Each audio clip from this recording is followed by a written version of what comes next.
let's call the meeting to order. First item on the agenda is the treasurer, Nancy Funk. At first. Absolutely. No Ron Cross. Well, today you've all seen the contract for printing our bills today, and I just need a signature on that contract. Same cost as last year. It went up $152. So, with the price of paper and printing and all that. Any changes at all to the contract? Any changes? No, it's the same. Just the cost is up $152. Yeah. It listed, you could see how they charge for each item on that contract if you look. It's a necessary thing for the treasurer's office to print bills. All right. Any questions, comments? We'll ask Ron if he has any questions on the Okay. contract. Good morning. I doubt that he does since it's the same as last year's. Yes.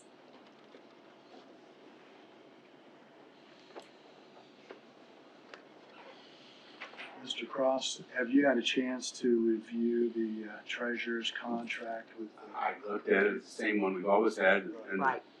the rate was the same, or? The rate went up $152 Oh, total.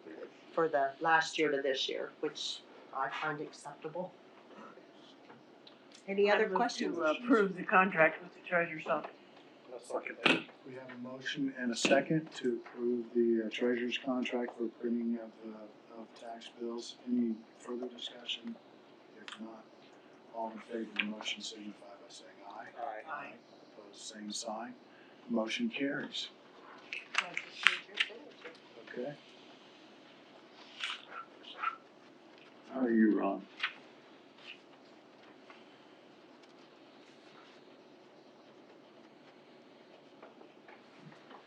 Ron, you're next. I think I sent you, you may not even have a chance to see your email yet. What I understand is an acceptable draft of the health contract that I think Brad had conversations with them at their board meeting yesterday. So, I made modifications to the first draft based upon the comments last week. So I think it's there for your discussion and pleasure if you choose to act on it. Brad? Yeah, I was speaking with Health. They presented the contract, the proposed contract yesterday, and they accepted it. I mean, they said they're willing to sign it. So I don't know what the procedure. We want to sign it first, or I mean, we have to vote for it and then present it to them for their signatures. There's some blanks in here. I guess we can either We need to fill this. consider they're not material or they can fill them in. So, did we fill in the amount? Pardon? Did we fill in the amount, No. or is that still a blank? Well, no, that's the one I have. The only blank that I saw was like the placement rate of percentage. Yeah, and then they can. That really has insignificant to their dollar amount that we're paying. Matter to us, just we want to make sure that they are ostensibly a no-kill shelter, that there is no really a uniform definition for no-kill. Right, and that version puts it at $200 Correct. per dog. Is there any additional information about cats? No. No. Okay. Each one's going to have to be Have we handled. had any further conversation? Other than the same conversation that they're willing to work with us on a case-by-case situation. Okay. But it's not addressed in this revision. I thought you were going to at least address feline issues by saying that felines would be addressed on a case-by-case basis or some. That's what it says, yeah. It does say that. Okay. Take a look. It's a footnote on the first page.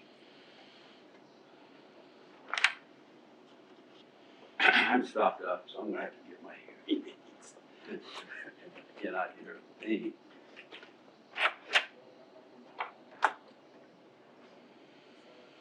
The term animal is limited to canine. Page 2, top of the page, third line from the bottom, include domestic cats placed on an emergency basis shall be presented to help for placement during help's regular business hours.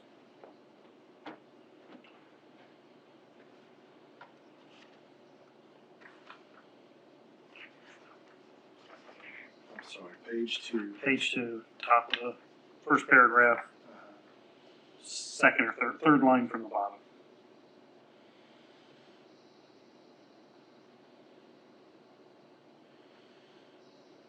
Okay, and then the footnote on page 1. The agreement relates only to canines, but there's an acknowledgement animals other than canines may be addressed by the parties with such terms as compensation to help and related matters being determined on a case-by-case basis. So, I'm always uncomfortable signing any agreement that has blanks to be filled in. so are The placed animal clause doesn't seem to be essential to the agreement. it doesn't, and I think that's why Ron is suggesting that we could allow them to fill it in. But that's less acceptable than deleting it, I think. I think a placement rate shall be reported. The reporting, I think we've all been I think we want to upgrade the reporting that we've received in the past. So, a placement rate will be reported to the county on a quarterly basis? I think that would be far superior to this Okay, clause. let's insert that then, that the placement rate will be reported to the county on a quarterly basis. Yeah, I don't understand the reason for the way it's written now. But reporting, I think we really need to have at least early on. So you comfortable with Yeah. that Right. change? Okay. I didn't get to change what it, I'll get it to you, I wrote it down, but Yeah, on paragraph first 2, page, 2A, will be changed where those blanks are. We're gonna, it will say, a placement rate will be reported to the county on a quarterly basis. get it to me. Okay. We can do that. So with that change, I'll make a motion that we approve this contract with that change. for some time, I've been requesting that we meet with help. This is an important change, and I don't know why we can't meet with them to discuss this. There's been a change in their leadership and their board since we've been having meetings with them. I know I've been requesting that we meet, and I don't know where that stands. I've been requesting it for some time. Brad has been talking to them. Are you comfortable? Has there been a discussion of them coming in and meeting with us? I think they'd be more than happy to, but I know we have to get this. I'd like to go ahead and get this signed today, but could we invite them to come? I'd in like next to week? invite them to Yeah, come. absolutely. I don't see that's any problem. Send the invitation out. Yeah, if we could do that, or we've got 5 Wednesdays. We haven't even addressed our 5th Wednesday. I don't know if we'll have 5 this month or not, but next week would be great if we're not too busy. Okay, so. I second it. We have a motion and a second to approve this contract with HELP. Any further discussion?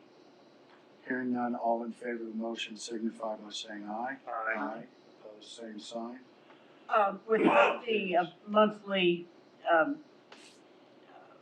payment, we had discussed offering this to Animal Welfare League as well. Absolutely. And Could such Absolutely an want to agreement do be that. offered, drafted for Animal Welfare League's consideration? Do we have the template for this that Bobby can just change where it says Healthy Animals can change it to Animal Welfare League, and then we could offer them the same contract, and there's no exclusivity here, But without the monthly payment, just the per animal payment. yeah. Per capita. I was gonna recommend that to us today, so I would, you wanna make a motion that? Yeah, I move that this same terms and the non-canine animals on a case-by-case basis, but the compensation just be $200 per dog, and the non-canine animals on a case-by-case basis be offered to, Animal Welfare League. I'll second that with the addition that that's our second go-to.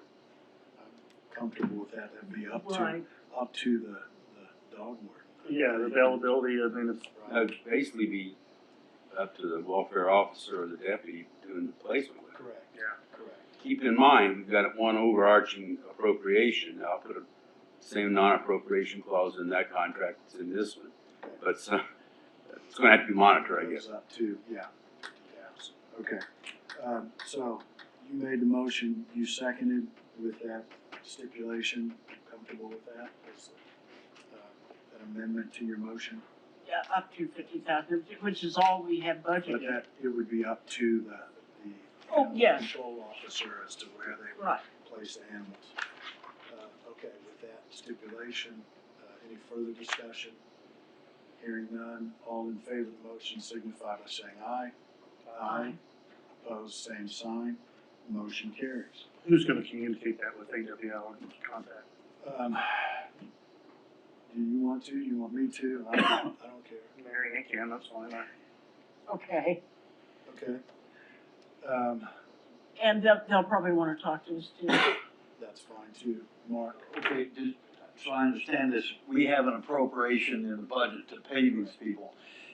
Do we now have just one we're gonna pay, or are you paying both? We're gonna be billed by each for how many animals they've accepted, and we will pay those bills.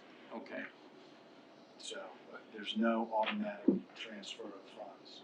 So we're gonna be paying, according to this, we'll be paying help $4,000 on January 15th, and we'll be paying Animal Welfare League $4,000? No, I said, that my motion was on a per canine basis. That's the difference with Animal Welfare League. And help, it's no, both of them. Help I'm is gonna have to modify. $4,000 a month, No, it's not. Okay. according to. No, it's not. It's still a per dog. Yeah, it's still, It's not a flat fee annual or a monthly payment. It's per dog. We only take But we're one dog, basically they gonna only be get $200 in February. it's gonna make it a little difficult for Mark's office, but, I think that's the only way we can do it. pardon? I think we can only pay a bill based on how many animals. We have Yes. no earthly. And we're gonna have a floating tally, if you will, and we'll adjust retroactively, based on the first quarter's performance. That'll become the fee for the second quarter cumulative performance for the third. I mean, hopefully we'll get some kind of database that will give us a comfort level, maybe just dealing with a fixed amount. But right now, we don't have that data. Well, the way we're paying it now, we just paid what you had in your budget divided by 12. And we do not want to do that. Right. That's the whole point of this was to. I understand. was to pay So on they're gonna have to turn a claim into us or some type to pay it. All right, so we'll work that out with the changes that are proposed there. What else, Ron? Wait a minute, the agreement says that the county shall pay $4,000 a Up month. to, Method of payment, paragraph D, Do you need time to look it over? terms of agreement, Roman numeral 2, I see that paragraph now. C, compensation. A method of payment D. The That is, AWL agreement cannot have that method of payment. well, it shouldn't be in the help one either. Pardon? that's not what we intended. So Then I wouldn't agree to it if I were you. then I think we need to. Because the line up We need to above says rescind compensation is C, described in $200 per placed animal. You mean placed with help, or Placed that, with that help. help places with the public? I mean, placed animal needs to be defined. Well, okay, I mean, the way this has always been written seems to be, there I, has to be a reconciliation every month on how many animals they've taken. yeah, and this is the. Well, it'd be reconciliation every quarter, I think. So This is the document they had that they approved, which is not what we intended. Okay. I'm not sure I know what you intend now. I'm totally confused. My intention has always been that we pay them $200 per dog that we take them. So is it, so how, I understand. You never intended to pay 4,000 a month? No, What's the methodology then? they bill us on a monthly basis. Oh, well, this has always been 4,000 a month. But We've that never was had a different. contract before, so how can it? I will confirm, but I am very confident that my discussions with help and it was a per dog cost, not a fixed monthly payment. Her email commented on the method of payments. I think her term was shoddy. I don't know what shoddy means, but it's imprecise and at the time, you know, but if that's the way you want to do But it. if you gave them Ron's final draft, did you give him this draft? Well, his first draft, his always draft has been 4,000 a month. He's Right. never had anything different than 4,000 a month. That's true. So we miscommunicated. To be reconciled on actual head count. Correct. And the issue of reconciliation is just whether you do it on a quarterly or whether you do it on a monthly. I read this as monthly, you know, So, It's going to really, I mean, it's kind of looking out for the auditor here. It's gonna make, it's almost gonna have to pay it on a monthly claim basis. And the claim's gonna have to be approved by the commissioner. Right. You'll have your appropriation, you'll have your fund, and that's about the only way it's gonna work for you. Currently, we pay $4,000 a month is the total that is in the commissioner's budget, and it's always been divided by 12, and that's how you come up with 4,000. I've never received a claim for that. We just pay that on a monthly basis. so you didn't pay yesterday. If you didn't have a claim for yesterday's payment. Good, okay. you haven't paid anything for January to anybody? No, that's correct.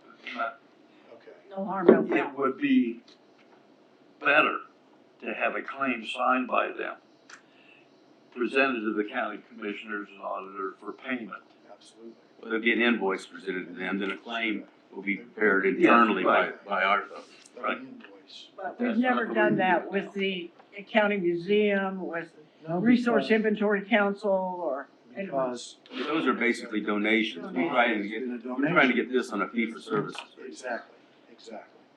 So the miscommunication is on that $4,000 per. I will confirm, but I'm very confident that they understand that this was a pay Yeah, for service.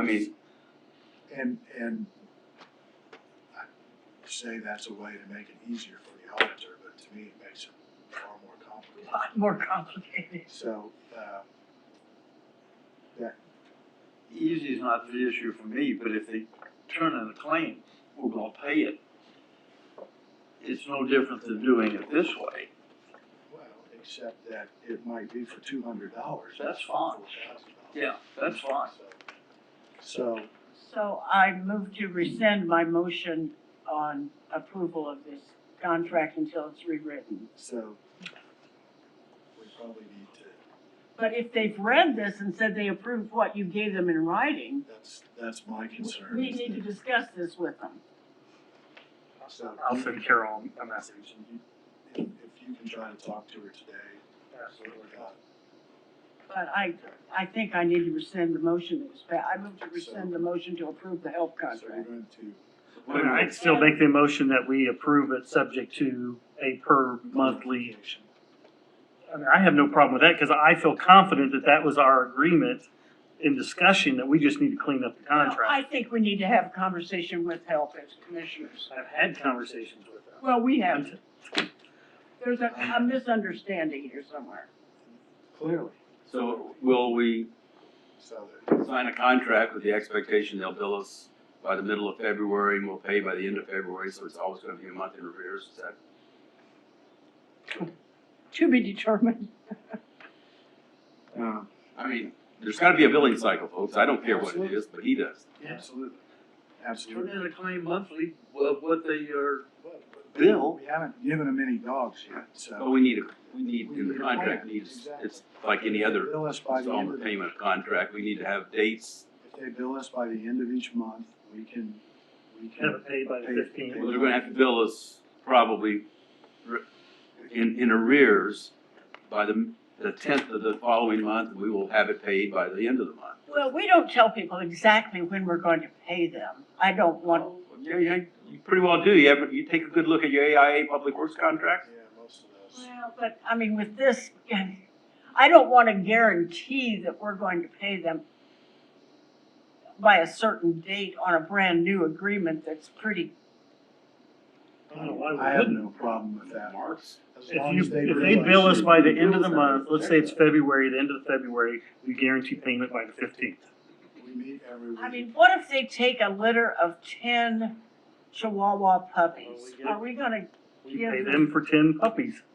$200 a dog. and half of them die within, That's not our concern. I, I mean, that's, No, I think. and that's where we have to have confidence in our officers that are presenting these animals to them and the help, our relationship Well, there. I mean, I think what you're doing is you're buying a service. You don't know what the service is gonna be because you don't know what your demand for the service is gonna be. Exactly. So we understand the basis for the compensation.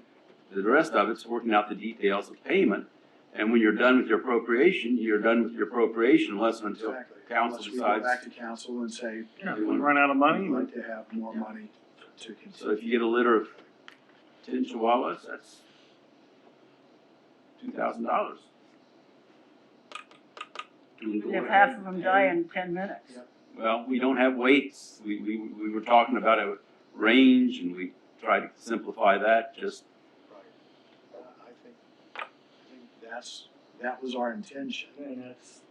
and that's the understanding so what from you're my recommending. conversations with. My advice would be that they would bill us by the 10th for the prior month. Through the, January's billing would be expected to be received by February 10th or the business day there, and then we will have it paid no later than the end of the month. And I imagine you can do it as quickly as we can get the money processed.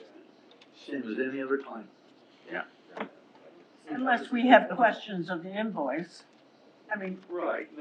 I want to retain the right to negotiate. Well, that's why we wouldn't issue the claim if we had questions, or we at least look into it, because they're not issuing the claim, we're issuing the claim saying we received the service, like anybody who signs a claim, goes to that is representing that the service has been performed or the product has been received, so it's really, we're not creating a new system, we're just trying to adapt Which is why, this unknown. to the they market. will bill us monthly for monthly payment. I don't want to be locked into guaranteeing a date by which we pay them, because early in this contract, I think there just might be some questions on some claims. I can put language in there that's standard, to the extent there's any disputed Yeah. claims, that which is undisputed will be timely paid, that which isn't, the parties will engage in discussions. I That's just no- don't want to give that up. I mean, if they accept, if they accept a litter, quite often, a large litter does not have 100% survival rate, okay? And they have to euthanize because half the litter is suffering. Well, Do we pay them for euthanizing live puppies that are suffering? I think there just could very well be some I guess it would discussion. depend on whether they admitted that they placed the pregnant female dog, or they're not gonna be presenting dead animals, I hope, expect help. No, but she could very well be presenting animals that have to be euthanized Which, because they're Is vicious or something. But our contract doesn't adjust the compensation based upon the ultimate disposition of the animal, whether it's, whatever they do end up doing with that animal, whether it's adopting it out or they end up euthanizing, they're paid $200 per dog. So is your recommendation that we vacate these agreements and Yeah, I mean, I don't think it says what you want to say. Do we Yeah. continue to pay the full? The terms of payment just need to be Do we different. get a new contract? Okay, I mean, so, we don't have a relationship with these folks. so what's the appropriate motion to undo? Motion rescind. I already did that. And it's consent of the second. Yeah, with help and AWL. Brad? I got, second that, I mean, Let's And then do we'll take a that, look at we'll, the new we'll one. fix it and, and I'm getting clarification now if we from can her. get it done today, so much the better. So there's a motion and a second to rescind both of those motions until we get clarification and revise the contract. Any further discussion? Hearing none, all in favor signify by saying aye. Aye. So no payments in July or January. No. We don't have a contract, we don't, Not at the moment. we don't have an agreement with anybody. Anything out Don't of pay that? anybody till you get a claim. There's no contract, yeah. Correct. Okay. What else? Certificates of appointment, I honestly, I think, I didn't check with Bobby, but I think you appointed Jeff to replace Mr. Ralston as one of your appointees in the redevelopment commission. Correct. I would just ask that we also appoint John Cady and Kyle Clark. If we did that, I don't know. I think we did. I thought we did that. Yes, Okay, then all we need is just execution of certificates of appointment. okay. I have the two that we signed to Jeff, and his appointment, I have suggested to Vice President. Okay. Then I've got two for council I thought tonight. we made motions and approved that We signature. did, already we did. just need to get these signed, so. Jeff, you also have an oath of office you need to sign, An oath of office. Oh, I don't which I think is part of that. Did I sign my oath of office? Oh, no, this is. Did you sign an oath? This is for being I don't on think the, I did. This is for. You're being not on the redevelopment Development commission. Oh, Commission. I don't think I signed my commissioner's oath. Look, there should be an oath of office somewhere in the table together with the end. Do solemnly swear, yeah, this is it. Yeah, there's 3 copies of that as well. Okay. Yeah, there's scissors. Okay, I need to get with Steve. I've worked on a I think, let me look. materiality resolution. But when I actually researched the Don't need 'em. directive, it also wants, we should be addressing non-cash items that are not accounted for. And I think you know more a little bit about what we do, so that I can help you word that. I mean, we keep an inventory of whatever we've defined as a capital asset, do we not? And my definition was what, $3,000? no. I can't remember. 25,000.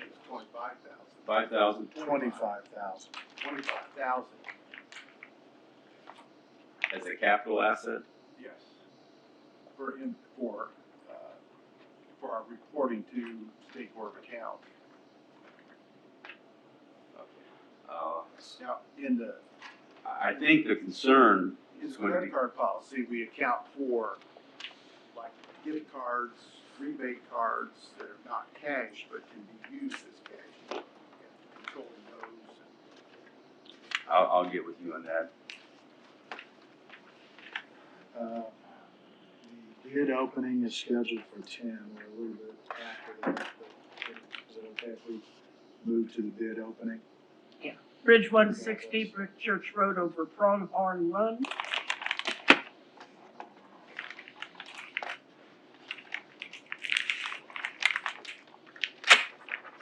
Good morning, Brandon. You wanna come on up and tell us what we're opening bids on today? This one is from Brombaugh Construction of Arcanum, Ohio. Good morning. So we've got 2 bridges. Just one bridge. This is Bridge 160 on Brick Church Road. It's for the rehabilitation, basically putting a new deck on the bridge, keeping the superstructure. This was one of our awarded community crossings projects. Any questions? Are we planning to put in an application for this year? Yes, yeah, I think Mike's working on some pavement stuff, for the first call and the second call, we've got a project that we're gonna submit to. For the second call? This is from Hoosier Pride Excavating of Springford, Indiana.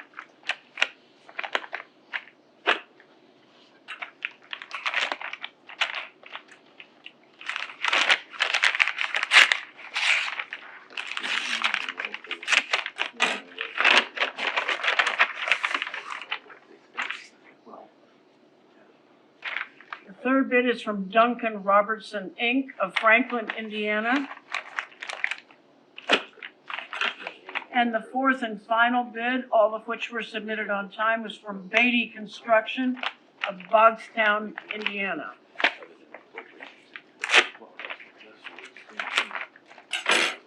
I move that we take these four bids under consideration. Second.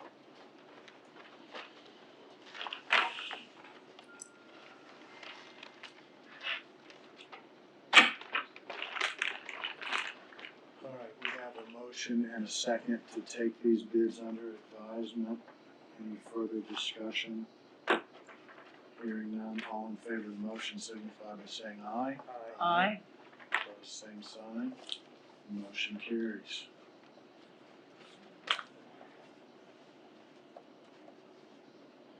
What else have you got for us, Brandon, while John's looking these over? Okay.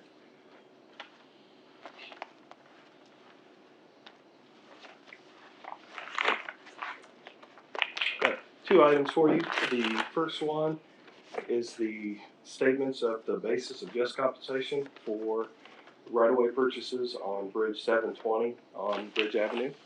It's approximately about a quarter acre total of what we need to complete the project. The appraisals have been done, and those were the amounts that were set for each parcel. There's 4 total parcels.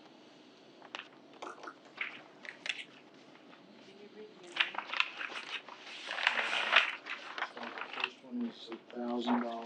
Correct. Second one is $1,000. Is that the minimum? Yes. Got it.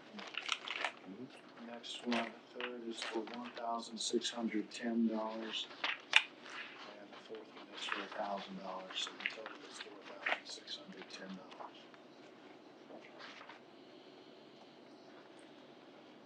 So we have a motion to approve the statement of the basis of just compensation. Is that your recommendation? Yes, my recommendation would be to approve, and it's only for the president to sign. I so move. Second. Okay, motion and a second to approve the statement of just compensation. Any further discussion? Hearing none, all in favor of the motion signify by saying aye. Aye. Opposed, same sign. Motion carries. The second thing before you is our construction engineering contract for Bridge 76 on Sample Road. Last year, we went through the selection process, and USI Consultants was the selected as the highest qualified firm. We went through negotiations with them, and I am in agreement with their fee for this work. So I would ask for your approval, the execution of the contract. What is the amount of that? $230,000. Correct, in which NDOT will pay 80% of that as a Saying reimbursement. that we pay it first and they reimburse us. Correct. That is your recommendation? That is my recommendation also. I move that we approve the contract for engineering with USI. Give me 1 second. Sure. For Bridge 76. Sample Road. Sample Road. Do you know what percentage that is? The 80%, No, the compensation for the consultant. Just You said you negotiated. Percentage of the, you're talking about the percentage of the cost of the construction? Just more or less just negotiating how much their fee's gonna be. Right, I know, but you don't know what that is. It's not based on a percentage, No, it's not based on a percentage of the total based project. on the work. It's based on the work and man hours. I'll second that. We have a motion and a second to approve the contract for engineering for the Sample Road Bridge, the amount of $230,000, of which will be reimbursed 80%. Have a motion and a second. Any further discussion? Is that a pretty complex project? Sample Road is currently a one-lane bridge, so we are gonna be widening it, the bridge to make it one way each way, so 2 lanes. A little bit involved just by widening the project, but as far as the design goes, it's pretty straightforward. But there will be a detour and road closure for quite some time, right? Correct, yes. Yeah, this project will go to letting in, I believe, December of this year. Any further discussion? If not, all in favor of the motion signify by saying aye. Aye. Opposed, same sign. Motion carries. And that one does require all 3 signatures. Sounds like cause for a bridge party.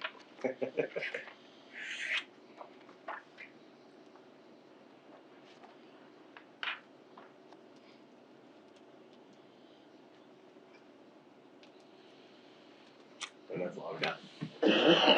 Thanks, Brandon. Thank you. We'll have all of these here in a minute. Just one signature. I think there's just one copy of that. Yes. Just one.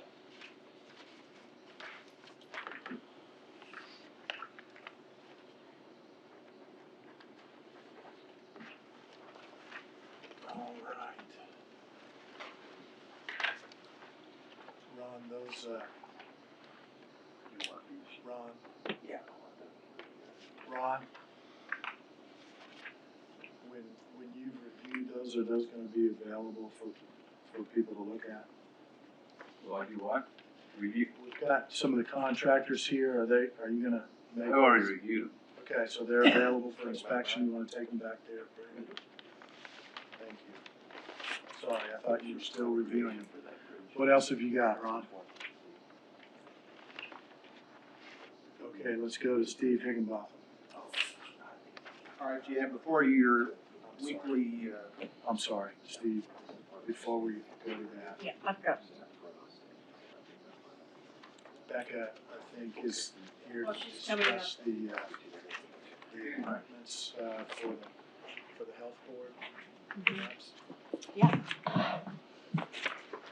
So I sent you guys some information about the 5 recommendations that the board decided on yesterday. And I've looked up the legalities as far as political party. So right now we have 2 Republican, 2 Democrat, and 1 independent. And SCA 4 just says we can't have more than 4 of one political party. And the 5 recommendations are also 2 Republican, 2 Democrat, and 1 independent. So really, you can do whatever you want as far as appointing new members. The math should, even if you do 2 Republicans, we'll still only have 4 Republicans. Does that make sense? So currently you have 2, 2, and 1. Right. And you have 2 vacancies. Correct. Yes. And the length of time remaining for those 2 vacancies are, So they were both resignations. So they're both open positions right now. and the length of terms for those 2 positions. One of them ends at the end of 24, and one of them ends at the end of 25. So one is a 1-year remaining, and the other one has 2 years remaining. Correct. Thank you, I just, Mhm. there's been so much I know. Yeah. motion, I couldn't quite recall how much time was remaining, thank you. Mhm. So, you didn't send that out until yesterday afternoon. Yep. And I have not I can summarize if you want me chance to. look at that, so we have it. Yeah. Okay. So we have Mark Broker, who you guys know a little bit about and talked about a little bit. He's a Republican. Current position is an HR generalist. He is the 2024 Birth to Five board president. He's been a vice president in the past. He is an Ivy Tech medical assistant advisory committee member.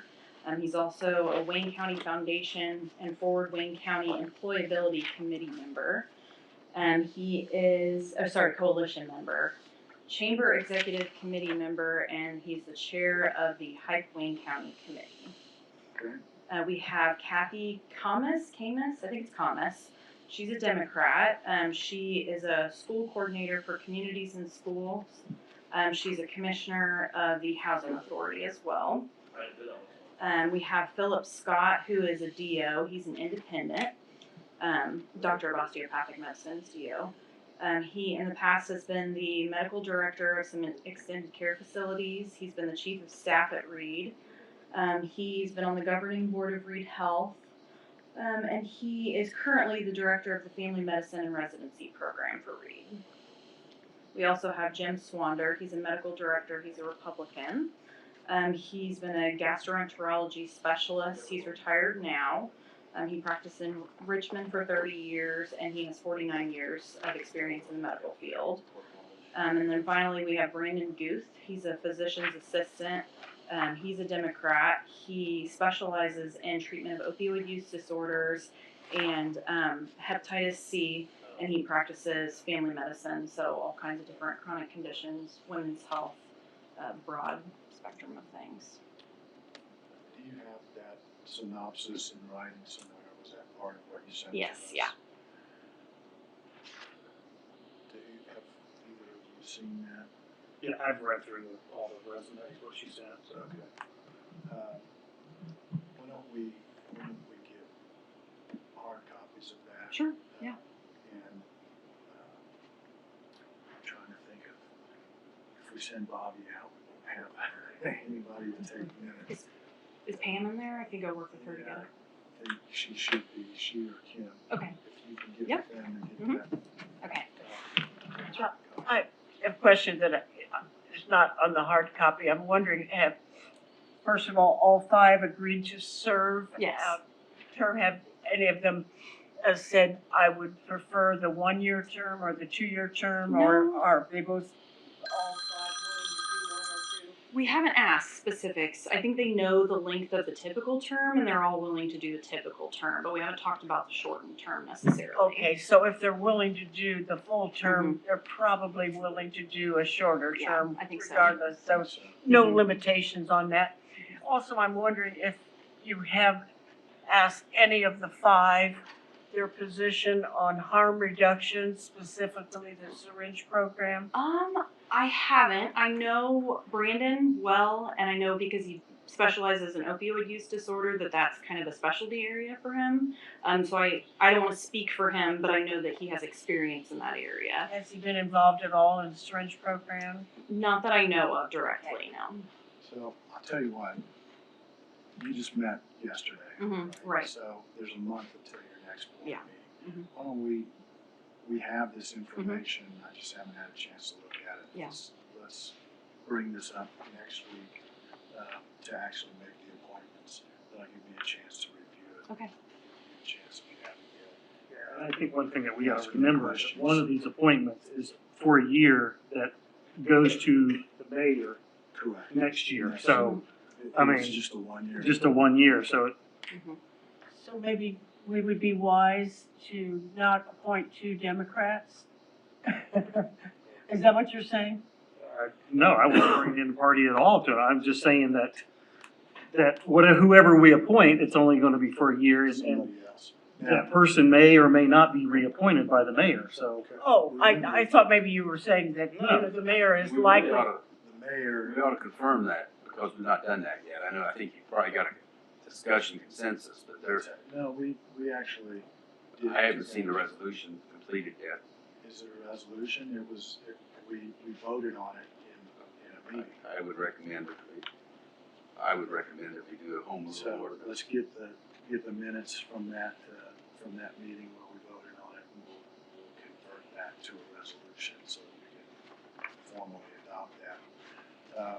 The other thing is, as I recall, the mayor makes recommendations to the commissioners. And you're limited to the, We have to appoint from the slate. somebody from a list of three, I think, Mhm. recommendations. So we actually make the appointment, but it's from a list of three recommendations. From the mayor or whatever. Yeah. I just wanted to make sure that, I mean, Absolutely. Right, that's a that consideration. party has never entered that was not my whole point of that. I mean, And then council will appoint the other. Correct. they make After two- recommendations. After 2 years. Mayor after 1, council after 2 is what we've decided. Correct. And the council actually makes the appointment, not Yes. making recommendations. Okay, so they actually, Council makes the appointment. Yeah, okay. Okay, so we'll have a chance to digest this and we can call Becca if you have questions. And then we'll put this on the agenda for next week to actually make the appointment.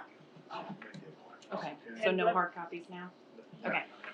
Got it. So among the 5, your board is not recommending any of these 5 Mm-mm. above the others? Nope, all They're 5. All 5 Mhm.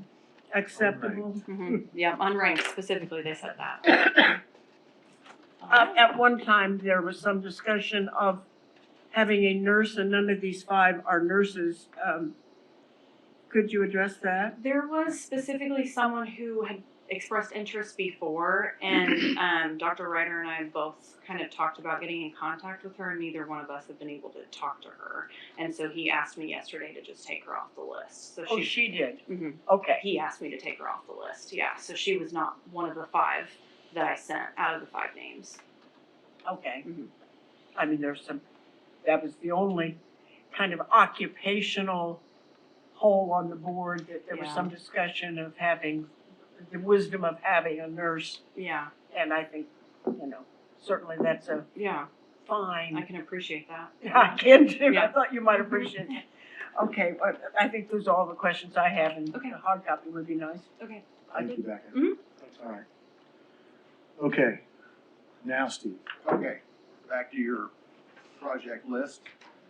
Those 2 items on there, the annex generator, still waiting on a delivery date to give them to us. I have had contact with the contractor. You'll see in that column of amount paid, there are a few items that have been purchased already for the generator project, and those are here in our building. So we obviously have paid those invoices.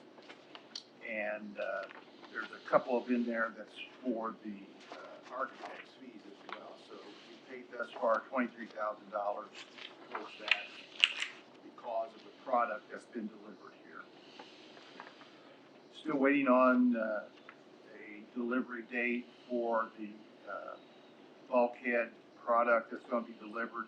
Recall that you agreed to release some of that project money, but I've also told the contractor we'll release it when we have a firm date and the delivery of this product for here as well. So we're still holding money on that project. The same contractor who had the jail bond project did complete that, and we did get the final pay app for that week before last, and Bobby will have that this week to close out that remaining $50,000 that was in the jail bond. So that account will be completely closed. Correct, and the rest of it's been distributed already. It's been a while. 5 years. Probably. The jail window project still continues. They should be getting close to finishing that up. I haven't heard a report yet this week, but that still continues without any issues. I've added 3 projects to this so that you can see and track those. The first one is the magistrate's court on the first floor. Remember at the last security meeting, we talked about that one ballistic proof window that the lamination was coming apart on. So that amount is to replace that glass, and the glass has been ordered for that. Recall that you agreed to replace the awning in front of the health department, public health building. They selected a color for that. We submitted that color to the contractor. Apparently that color's been discontinued, so they've got to go with another one. And Becca has that information. And then We're also painting the front 2 office areas of the prosecutor's office, and that project is underway. And those are just gonna be paid out of your budget. Correct. And I specified where all 3 of those are paid from there in that center column. Building grounds are paying for that. Okay, thank you. Now come out of Hume Court funds, except for the awning, and that comes out of miscellaneous funding, because it can't be paid out. Hume Court, right. And then the First Bank Expo Hall HVAC, still anticipating a ship date of February 20th, but they are started on the other work inside, wiring, insulation, that type of thing. And then the item number 20, the annex sump pump panel, that's the most critical of those panels. And we do have a contract for that, and the parts have been ordered. You can see those 3 amounts. The EMA ejector panel, the annex ejector panel are the same, but the sump panel, the reason for the difference in cost, that has an automatic dialer on it because it's a little more critical. Remember, that system has a redundancy built into it. There's 2 pumps that alternate. It also dials directly to 911 if there's an issue there. And so that's the difference in cost, because it has an enunciator built into it. What does an ejector panel do? Pumps out your poop. Oh, okay. It's below ground, and so it has to eject it up to the sanitary system for the city. Okay. And then the council's one-time fund balance is there in the lower right-hand corner. We always appreciate your tact in answering our questions. That's what it ejects. And we have some below-ground facilities, so. It all eventually ends up below ground, and they have Yeah. to pump it back up. And there's 2 of them. There's 2 of them in this building. That's something we don't deal with on a day-by-day basis, so. There's 2 of them in the building. There's one in the EMA area. There's one in this building. The one in EMA is on the generator system. This one's not, but they both function the same. Then building grounds, we've had a couple of snow events that we've dealt with. The cold weather really hasn't affected our systems much. Generally, we usually have something go wrong when it gets this cold. About the only thing we've had, the air intake louvers for the courthouse froze open, and it was pulling in cold air, so our preheat system didn't work, and they were pumping cold air into the courtrooms, but we've since fixed that. And then, remember last week I distributed to you the internal control document that we got back from Baker Tilly. I've given that to Beth, and we are going to proceed with, we'll send that out to department elected officials so they can look at that. She is also creating a summary sheet of the action items that are listed in that, so those will all be pulled out separately, so you can simply look at a 1-page document and see what the recommendations are. This will be presented to the department head elected official meeting next week. The first task will be to identify those employees in each department and agency that qualify as needing that particular training that's specified by the State Board of Accounts. Once those people are positions are identified, HR will look at those job descriptions to make sure that the necessary language is contained in the job descriptions that requires that type of training to handle money, claims, et cetera, et cetera. And then we'll create a policy template so that each department can develop that internal control document. And then at the end of the project, commissioners will have all those policies in one document, so when the State Board of Accounts comes on, we can hand that document to them and show our entire internal control policy.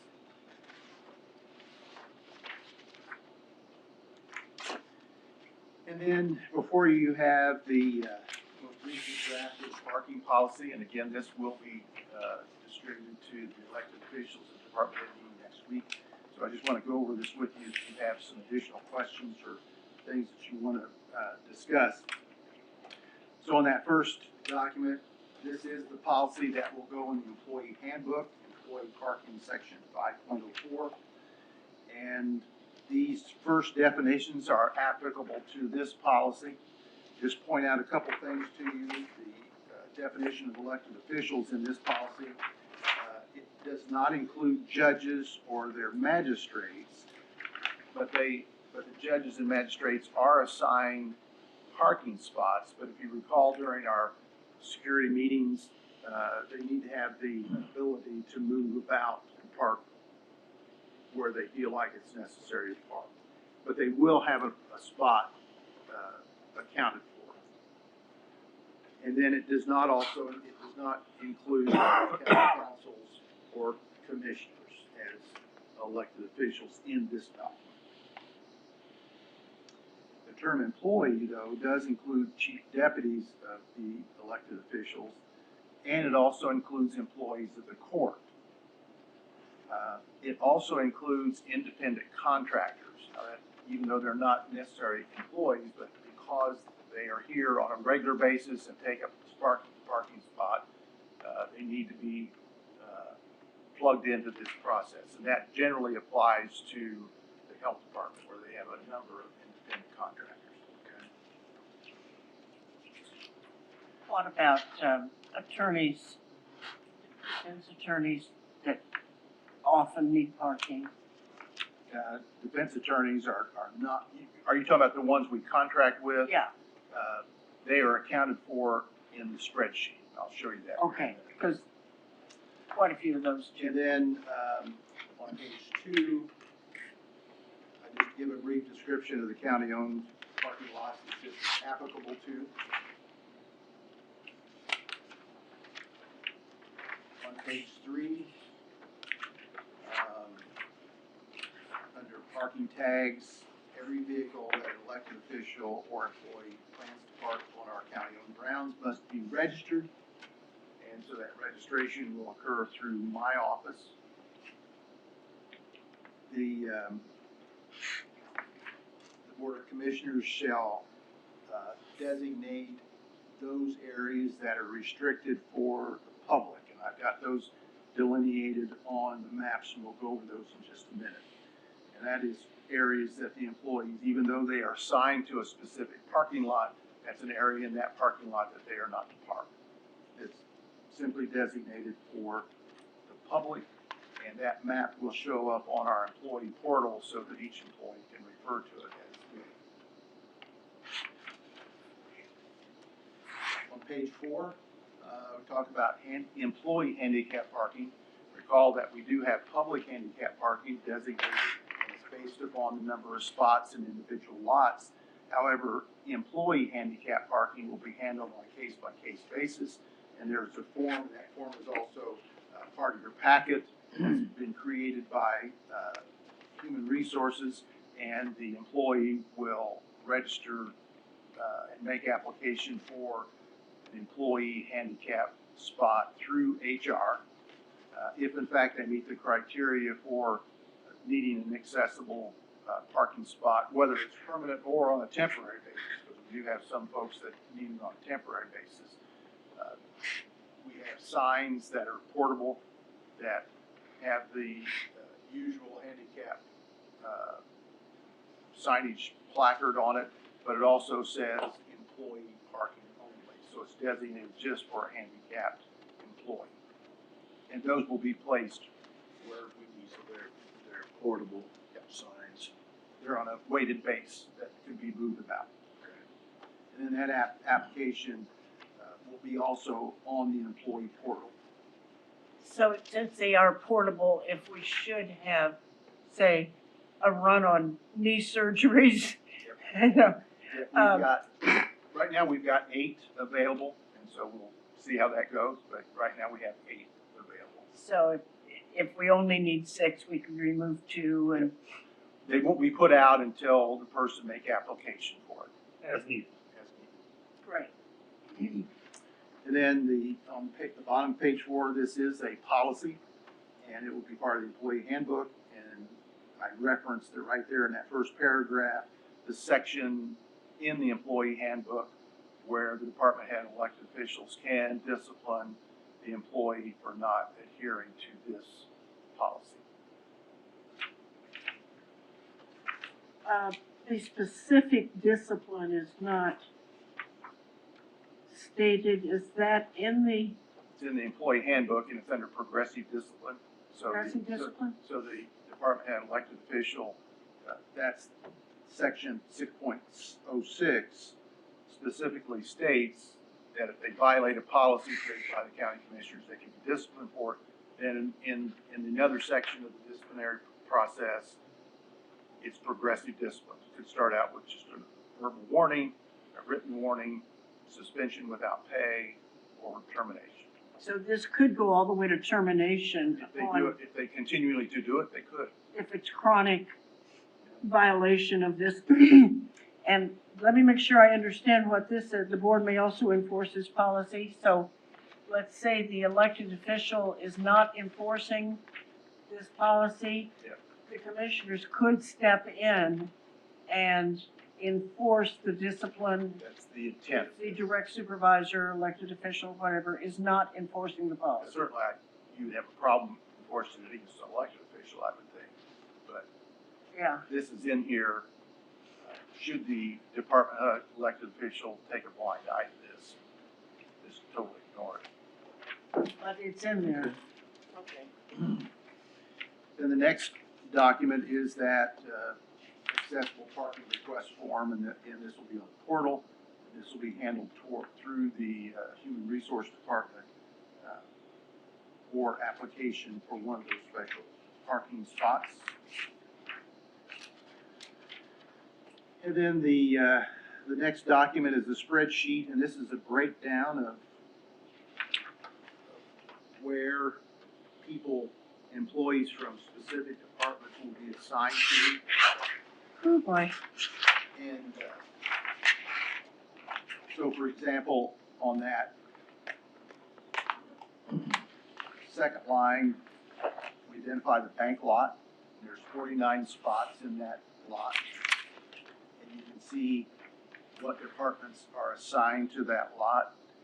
And you can see that I've only assigned 48 to 49 spots over there, and that's just to give us a buffer in case someone's parked in the wrong spot. I also think that, when we first start this, it's gonna be, we'll have to monitor this. Since there's not gonna be any reserved spots in most of the lots, there are some in the far west lot that are reserved, and I'll cover that in just a minute.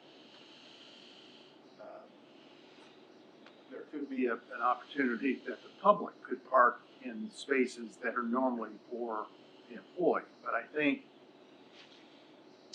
just looking at statistical data based upon, absenteeism, people being off for vacation, for whatever, that, for example, in the bank lot, there probably will be some days that you won't have 48 people parking there. You'll have 46, 47, depending upon the absenteeism for the day. And I think as you look at that across the board, we'll want to monitor this to see how this is working, but that's kind of my thinking there. Then in the annex lot, there will be some employees assigned, and you can see those there. Remember, in the policy itself, those employees who have cars assigned to them at work cannot have both cars in the same lot at the same time. For example, the building inspection department has two vehicles. Both of those vehicles are assigned to individuals. They'll have a spot out here. They cannot park their personal car and their county-owned vehicle at the same time. So the county-owned vehicle would be parked in the far west lot. They'll pick it up from there. And then throughout the day, as they need to come and go, they'll still have the one spot available to them in this slot. Down at the bottom of that annex lot, you can see the anticipated spaces for public parking availability. And there'll be 26 spots that are looking out the trustee parking, which remember that's under contract that we have with them. Handicap parking for the public, and then remember there's a spot for a veteran to park. So there'd be 53 employees parked there, plus the other ones below. And then if you look at your map of the annex lot, the map that's attached to your packet, this is where those 26 spots would be designated. And they're generally in that center 2 aisles of the parking lot. Will we have that marked as public parking? You know, maybe. I don't know how you come up with where you put us. I know it, and Yeah, it would have to be driven into the pavement. will, I think, Brad, as we look at this and as I monitor, the absenteeism, just what's available, to see if it becomes an issue, it eventually might need to be marked. At this point, I've not planned on it, but I'm open to doing that if it becomes an issue. I mean, we always just have it striped. Yeah, I agree. It's like public parking. Yeah. Big blue. Remember remember this spring, Visitor parking, we don't want people parking there and going shopping. remember this spring, we're gonna Shopping. Remember this spring, we're gonna do the west lot, because it hasn't been striped yet. So we could come back. and do this, plus fixing some of the issues that didn't survive the winter out here. That paint, there's some paint coming off of it. It's coming off badly. And so so to answer your question, probably, but. It just makes it easier for policing. Sure, I understand. And I'm not meaning law enforcement policing. I understand. And then, the 4th Street lot, which is the lot between the courthouse and the annex, we've set aside 13 spots for that. The west lot, which is on the west side of the courthouse, there are some reserved spots on that front row. And I didn't change those simply because most of those reserved spots are assigned to the courts. I just didn't feel like I wanted to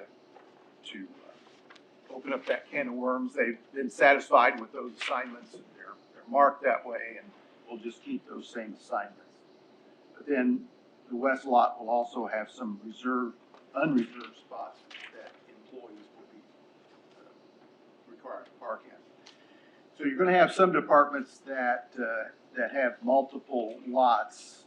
For example, take the assessor there at the very top. They have 7 people in that office. 2 of them will be in the bank lot, 5 of them will be in this lot. The department head of that department will designate who goes where, and then we'll make that assignment. But we'll send out a document to them telling us which employee needs to be assigned to which lot, and then we'll make the assignment. We're not gonna make that determination. Because I visualize, at least in my head, for example, you take the treasurer, there's somebody there that takes money to the bank, so one of those people that they assign should be assigned to this lot out here. But I'll let them make that determination of where they assign people to. And that's kind of it in a nutshell. Good job. Sounds good to me. I have a question, GIS 1. Yeah. Is that Gucci?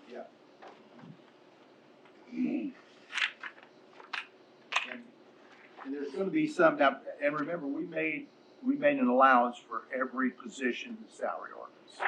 There are some people who want to drive. Gunther doesn't normally drive. Sometimes he does, but generally it's like. So obviously that's gonna be a free space in the annex lot most of the time. Same way with Laura in planning and zoning. She generally is brought to work by her husband. So, there'll be a spot in the bank lot that is generally open. And you've got some husband and wives that work here. Both their positions have been allotted a spot, Okay. but if they drive together, there's only been one taken up. So that's why I think as this is put into place with those kind of scenarios and absenteeism, I think we'll have enough buffer to accommodate this. Which that's- Nobody walks or bikes to work. I don't know that answer.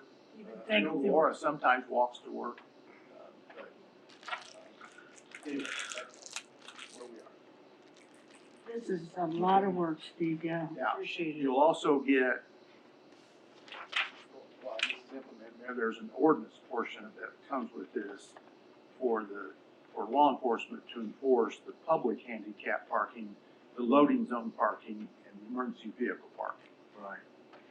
And so- They have agreed to handicap enforcement? Yes. Great. So is Ron drafting that or how? I'm drafting it, and Ron will review it. Okay. So when do you anticipate that piece? For next week. Oh, before next week, going out? Well, I'll have it drafted, Ron will have it, but remember, there's gonna be, when we introduce this next week, the first step, we'll send out that form to those departments to make theirs, who they want to assign to what Assignments. lots. Okay. And a week or two after that, this should be in place. So we can talk to our elected officials and department heads on the 29th before it goes out. Yes, Good. yes. I wanted you to see it first, though. Thank you, yeah, but before it lands, Yep. we will have an opportunity to go over it on the 29th. Yes. Whatever, Next week. is it next week? Next week. Next week. Oh, it's the fourth That was the Monday. intention the whole time. Yeah. Well, I mean, on the 31st, it's the 24th, not the 31st, okay. But, The fourth but Wednesday. after you hear comments from those folks next week, you can still come back to the office Absolutely. and make. But they've seen most of Yeah, this. this shouldn't be new to Yeah. them, so. Yeah, if they You know, come back I and made, say- the changes I made to the policy itself is what you folks suggested and a couple of A inputs couple of from. department heads said. They didn't have many of them didn't have any. I think what you're gonna run into, which this doesn't address, and I'm not sure how you address it, couple things. I think you're gonna have the surveyor want to keep his truck in this lot, and his argument is gonna be because it's full of equipment. And I think my response to that is, okay, you've got a spot in this lot anyway, if that's what you wanna do with it, then that's what you do with it. The other one is that, remember in the courthouse, a couple of the department elected officials made the comment that there's some older folks and some of their employees, they're not necessarily handicapped, but they were asking for some favorability of closeness of parking. That's where I think we put it back on them, and if that's who they want to assign to the 4th Street lots, that's who they need to assign. And so there's probably a little wiggle room here that if people make a good argument, Yeah. we could reassign I folks. think so, sure. Yeah. And again, not necessarily handicapped, but, maybe shift a few spaces around to try to accommodate. Okay. That's all I have. Good job. Thank you. I do have one question, Yes, sir. just to make sure, I understand where council and commissioners who, aren't assigned, looking at the map of the annex lot, where should council and commissioners park? Well, I mean, obviously, if all the employees are here on a given day that's assigned there, you're gonna be parking where the public parks. Now, remember, But ideally, I didn't wanna give you folks, because you're not here every day, and it didn't make sense to me that you take up a parking spot. right, we shouldn't hog a spot, yeah. So you're gonna park, same way with Ron, I mean, when you pull in, you're gonna pull into that center spot. Now, what we don't account for in here, and you're gonna have some employees parked there, are the off-street parking that we don't monitor and we don't control. Control, right. So, for example, in front of this building, there are, 4 or 5 spots, which I know that there are some employees who park there.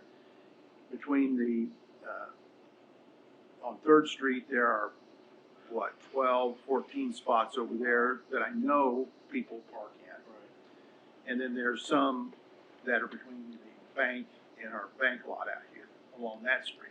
So I think between all that and absenteeism, you're gonna have some buffer, right, of where you're not gonna have that situation where, you know, the employee leaves for lunch and comes back. There may be, you know, if there's a trial going on, and that's something I think you need to be prepared to answer. If the employee says to you, hey, what if I come back from lunch and there's no spots in my assigned lot other than the public spots? What do you tell them? Don't go to lunch. I think I mean, We need to. we need to look and see if that occurs. Yeah, we need probably some overflow lot. And that's why I tried to leave some open spaces and not, She's right, that's exactly. I think we'll be fine. so we'll, On virtually every day. Now, there will be some, as you say, where there's a trial, there's a meeting, there's this and that people are gonna have to be a little bit flexible. Yeah. And as we will have to. Deed sale. But what we don't want to occur is that, you know, give them an inch and they take a mile. Sure. And one of the things maybe that we should think about is where are the unassigned spots that if I come in here and there's no place for me to park, where are the most logical unassigned spots that I could go to? West lot, help you. Yeah, the west lot is obviously always open. And- Exactly. And there's always spots open on the on-street parking. There's generally some spots open there too. Third Street usually has spots. But I'm talking about to tell people that Yep. these are the options. Yeah, and If on that rare occasion, and if it happens more than rarely, then they need to be talking to their supervisor. correct, yep. But the health lot with the new hires and contract people, it's I gotta tell you, pretty full. it is. There's 29 spots over there, not counting the public parking. Remember that? There's handicapped and there's Handicapped space for public parking. patients And, visitors. and I think Becca has made it clear that employees don't park in those spots. So there's 29 spots in the remaining portion of that. And, with these new hires, it's gonna be close. Or Where are with they? these new, Regularly parking the big van. it's parked on the southwest part of that building. Because it has to be plugged in. By the garage. Right, but, so it doesn't take up a parking spot. But as I think about this, you know, we're looking at some repairs in the west lot right now. And remember the quote I gave you for underground fixing that? So if we go overhead, to me, that'd be the time to add some external Plug-ins. Yeah. on That could be lockable. that the motor vehicles could be plugged into as well as the. Exactly. Yeah. So I think, I don't do it every day, but I've gone by that side of the building, the courthouse, and the van, the coroner's van is parked in front of the door frequently. And I don't, the plug-in is not by the door either, is it? No, when he's plugged in, he's up by the cooling tower. Right. Yeah, that's where he's plugged in. So we may need to have a chat to see, because we had talked about putting in a plug in that west lot, so. Yeah. Now's the time to do And it. if we, and if we go overhead, it would be easy to do it. Yeah, And cheaper. Yeah, cheap. okay. That's all I have. Great. Finally, what's the gestation of a parking plan? 17 2 years. 30. How old are you? Half my life on Circle back real quick on some, I got an answer from help. Oh, sure. Basically, what I said, payment per dog and not a lump sum is preferable to them. Okay. Really? I had conversations with them, so I was very. Did they read the agreement? I mean, that's not what the agreement says.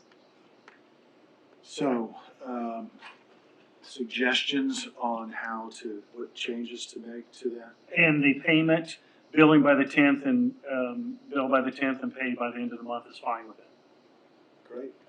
But I don't think we have to have that payment by in the agreement. I think I don't wanna specify that early on because there could be some issues on the claim. How about if we say payment of Approval.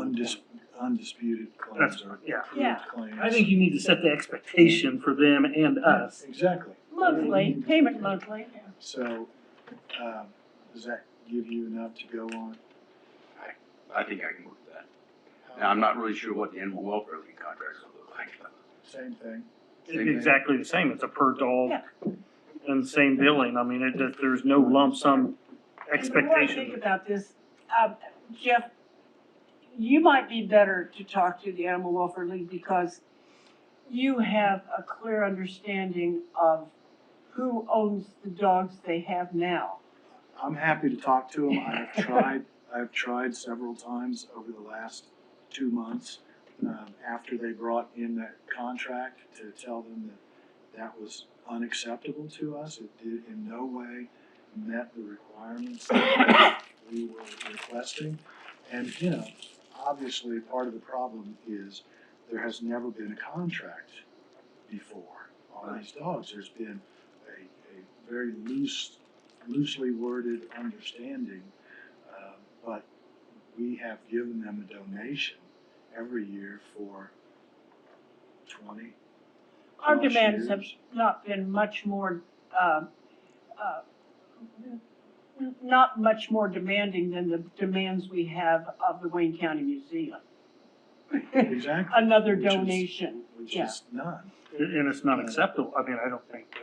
Well, I think, at least this is only the start of my 4th year as commissioner, but to my knowledge, the problem with having space there, to take county seized animals is a relatively new problem. Certainly I was unaware of it as council, it was never shared that was a concern. So, Do we know if there's been communication with the Animal Welfare League to where they're not gonna be expecting a check this week, or this month? yes. Okay, because I wasn't aware of that. But the They know. matter of who is responsible for caring for the dogs they have right now is going to come up in that conversation that I'm more comfortable with you having. Happy to have that.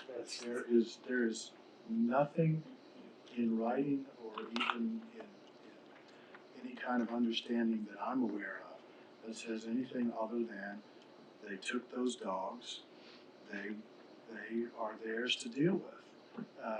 They're not the county's dogs to be given back to the county unless it's part of a legal proceeding where there's a stipulation that the dog can be returned to its owner after so many days or, those kind of issues. And even then, they don't come back as property of the county. They're never property of the county. I don't know where that assumption come at, but I don't- it Never certainly didn't come from me. It's just that was the agreement with the city. When the city changed providers, the city removed the city dogs from AWL. Which has nothing to do with the county, so I. the good news is that they're very active right now of trying to adopt out the dogs they have. So, Which anyway, I haven't seen in a while. I'll make contact and let them know. I think that would be, because with me, they will say, well, you get back with the other commissioners, because if I make that call, she's going to say, well, you take these requests and questions and back to the other commissioners. I think if you make the call, you can make it final, because our If point of there are view is that questions, we do not own the dogs. that's certainly The my point of custody of those view. dogs was given to AWL. Is that not the legal position that we, I think so, but okay, Now, I'm not sure whether they have any dogs that go back maybe years that were either taken to them because the owner was incarcerated or the dog was apprehended because it was vicious. You know, that there was some litigation involving the custody of the dog that they might say was, you know, custody of the dog was given to AWL because of some litigious action. That might be an exception that we might have to make, I don't know. Because that is the circumstances under which I know some dogs were taken to AWL in the past before Jesse. And I think there are some dogs there that predate Jesse's service. I still don't understand how that could be even conceived that we own that dog. Well, because it was taken because it was involved in litigation for its behavior, or it was made homeless because its owner was incarcerated. But if it's been there for years, then that, Exactly, I mean, that, It's just that I know those were circumstances under which some dogs were taken to AWL in the past. if they bring it up, we can discuss it, but, anyway, help us on, as a very clear understanding of what so. we want, so and then what we'll need to do then clean that up. is get this revised, get us the next draft, so that we can make sure that that's what we want, and then we can adopt it next Wednesday. And just hope they aren't given a whole lot of spring litters. Well, again, given is not the issue, because if Valerie took them a litter I of mean, 10 puppies, it's only by Yeah, the Jesse. sheriff's department. Right, by the sheriff's department, Jesse or another deputy. So, and she'll work through that, so. Okay, sorry, Val, I didn't mean to drag you into that conversation, I just looked up Yes, and he you were did. sitting there. Did I? you looked out and you saw her and you're like, Val needs to be injected in this I conversation. needed a name. I am in the market for another dog. so- Okay, good, can you wait until there's a puppy that's brought in by the sheriff's department? No, but I will look at adopting from one of my local shelters. Okay, good. Okay, so Ron, you'll get on that. I have a question for Steve before we leave Steve's arena altogether, regarding the request from the mayor's office, for access to the north door. Has that been accomplished? It Because has not been, and I believe he was jesting with you. when no, he said that. wasn't. He really I wasn't. talked to him about it, he didn't say that it was anything that was urgent or necessary. It was just so Their- cold. The day he, Their door is also locked. I go to meetings in their building. You have to go down to the police department. please, but that's not nearly as far as our south door It feature. absolutely is. And he parks right out there. He can drive right around easily, so. Oh, so, no? Did you tell him we weren't gonna do it? No, I just didn't give him a key. He didn't ask again and I didn't give it to him. So his request is denied? Is that, I mean, we're not gonna do it? I think it bears further discussion. I don't, especially now that we're looking at changing our security system. I don't think it's necessary. If he continues to have multiple meetings in this building, And I think he will. I mean, I'm just so excited that he is not appointing a surrogate who, I mean, he is really participating in a much more engaged manner than if that we've continues ever and experienced. proves to be necessary, we'll address Well, that. I just need to respond to him and let him know. I'll respond to him. You will do that? I will. Okay, Valerie, welcome. Morning, still morning. How are you all today? So far, so good. How are you? It's only 11, It's Wednesday. other than being cold. All right, well, the EDC board met on January the 8th. And I am happy to report that we ended the year just a little over $60,000 under budget. So on Tuesday, when our accountant is in the office, we will be cutting a check back to the Consolidated Edit Fund, returning those dollars. On page 11, you'll see we did have 8 line items that were over budget for the year that required transfers. The board of directors was able to approve all of them. There are 2 transfers that should be on the Wayne County Council workshop this evening for them to approve because they are within that 1,000 line item of personnel services. But I did get permission from Beth Leisure in advance to go ahead and transfer those funds at the board meeting rather than waiting for pre-approval, just due to timing of meetings, and she was agreeable. So our board meeting really consisted of a lot of year-end financial reports, approving the return to the consolidated edit fund, the transfers, the treasurer's report in general, and then also approving the new bank signers for the year.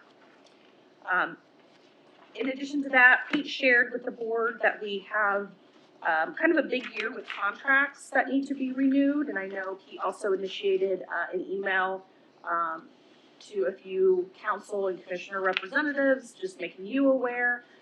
Really, the first priority for contract renewal would be the EDC's contract with Wayne County. That is set to expire at the end of 2024. So, Ron, it would be our preference maybe for the county to take a first look at that to see if there are any amendments that you would like to propose. I've read through it. You know, I still feel comfortable with everything that's in the current contract, so I didn't have any big items that I thought needed to be revised, but certainly would look to you all to review that and let us know of any proposed changes for a new contract term. It would be our preference to try to finalize that within the first quarter of 2024, because then we have all of the contracts with city and towns that then we have to go out and meet with, and as you know, that takes a lot of time Yes, it does. to initially get on their agenda, to have the initial discussion, give them time to talk through it and evaluate it, and then actually draft a revised contract if in fact all the cities and towns opt to participate in the new 4-year contract. Is our plan to pick up Pershing in this cycle as well? Yes. Well, actually, they are ready to sign on. So I've initiated a couple of conversations that I was hoping that they would start in 2024 and just have a 5-year contract Right. rather than a 4-year. But I guess we can't do that if Till we get we that. don't have an extended contract with the county. But yeah, But that's the Pershing, plan. East Germantown, they've already voted to start to contribute. So I'm eager to get them engaged, and they have been engaged through the HELP program and now through the blight elimination program. And so it's been really nice to work with that local unit of government. Is it your intention then to approach all of the incorporated towns again and like to participate? I think we should have a broader discussion about that. I think priority should be initially to meet with the current participating communities, but then, yes, I'm open to going out and at least having that conversation. Okay. And in the past, one of you have gone with me to every council based on the area that you represent, so I would welcome your engagement in that as well. And I've had discussions with Pete about volunteering my time to help him with going out. Happy to do that. So, Okay, that would be great. I think Pete is, he'll be a great president of the board this year because of his experience with county government. He really understands the importance of these contracts and what they mean and how they really are, you know, the foundation of the Consolidated Edit Fund and the support that we receive as an organization. Absolutely. So in addition to those contracts, the EDC office lease expires at the end of this year, so we'll be talking with Better Homes and Gardens about a renewal. how's that looking? I mean, have you had any discussions or? No, we have not engaged in any discussions yet. But it's at the end of this year. Yes, yes. Plenty of. And then my current 2-year contract is up at the end of this year, so we'll be hopefully talking with the board about a renewal there. And then lastly, we have a farm lease for the Midwest Industrial Park that's up for renewal. So we'll actually be taking that out into a more formal bid process with local farmers and giving them the opportunity to bid on that farm ground. So a lot of work Which ground is that? That's all the undeveloped land in the Midwest Industrial Park. Currently, because of the acquisition of the 335 acres, that is a separate 1-year farm lease. we want to roll that in, so phase 1, 2, and 3, we hope to get under contract with just one farmer for next year.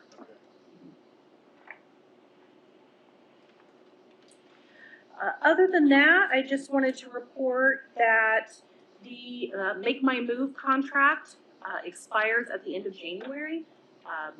Because Jeff was engaged in initial conversations with the city of Richmond, he attended a meeting with Make My Move executives as well as Mayor Oler and Beth Fields, and we discussed what it would look like and how much it would cost to amend and extend that contract for another year. We have 8 movers of our 20 that we had budgeted for, with the 9th family moving in January. So as soon as we reach 10 movers, that will trigger a reimbursement from the IEDC for half of the cost of administration of those 10 movers. So there are some reimbursement funds in our future, but if we don't execute the contract with Make My Move, we will lose their support and marketing, and that's really the foundation behind the program. So the city administration seemed favorable on a renewal. They are looking within their budget to make sure that they can afford to do that. But from the financial incentive perspective, so there's 2 components of Make My Move. One is the administration cost of Make My Move for the platform and all of the marketing in the back end. And then there's the financial incentive to the movers. The county has already appropriated the remaining funds needed to be able to fulfill our financial obligations of our incentive package. So those funds are there. It's just a matter of the city of Richmond actually agreeing to pay for the administration side of it. And of the 9 that have moved, all of them have moved to Richmond, correct? They have, yes. There When you was- say the city of The Richmond. city of Richmond, so there was some thought that at least some of the folks would move into the county somewhere, the smaller towns or out in the unincorporated areas, but that's not been the case yet. That's correct. And of those 9, have all of them come through the administrator, or have some of them been direct recruits from our own efforts? The family moving in January is a family member of someone who currently lives here. So that family member. Okay, so that was direct, but the 8 of the 9, so the administrator is really our bread and butter means of recruitment for families. Yes, because most remote workers who stumble across the program, they're not necessarily, oh, I want to move to Richmond, and then they find it. They instead find the program and then evaluate communities in the states that they're interested in, and then it's up to us to try to get them to land on Richmond, Wayne County as their selected community. I think there was some thought that there might be some low-hanging fruit for those who maybe grew up here, sought their fortune elsewhere for 5 years or so, and had the tug to come back home, but not. That is happening. There's another family in California that has applied, and we're waiting on their acceptance of the offer that we've made them. Yeah, not as much low-hanging fruit as perhaps we hoped. Yeah. Okay, so, yeah, sure, you anticipate Richmond re-upping, right? I hope so. Hope so. It seemed positive. Would you agree? I think so. You'd be ashamed to be getting this far and not get the reimbursement that we're so close to. And that reimbursement goes back to the city, correct? It does. So do you want to talk through the finances of where we're at and what the renewal would look like? I don't have all the information in front of me, but I believe it's around an $80,000 financial commitment from the city to renew. And we've already made the commitment to continue. Yeah, we've this already year paid, with the incentive money. Yes. a total of Yes. 20, right? Does that mean that's, Well, and we're financially obligated at this point for the 9 families. They have to stay here a year to get the second installment of their incentive. So we just paid out the second installment last week to a mover. So we're starting to come up on a year that they've been here. And so we are contractually obligated to fulfill that second $2,500 payment for 8 more families. So if there's a renewal of the contract for 1 year. What, if any, would be the financial obligation for the county? There would be none. Beyond what we already have? There would be none, because we're not proposing to exceed the goal of 20, we're still hoping to reach our goal of 20. So it wouldn't be until we reach that 20 that we would say, okay, we want to expand upon this and potentially come back and see if we can utilize So we could consolidated edit again for the financial incentive. Particularly if there are a number of people in the pipeline when we get to 20. Right. We could reevaluate and decide to continue the incentives for, at least for those people at the end of this year. Yes, because we have 5 families that have actually accepted our offer that are in the process of finalizing moving plans. Now, sometimes things change and they don't end up actually moving forward with it. But those 5 in the pipeline, let's say when we reach 20, we could have some more movers like that in the pipeline where we may say, we want to make sure that we can commit to allowing them to funnel through and move through the process. It was mentioned, I believe, that one of the biggest challenges for people who are interested in moving here was finding housing.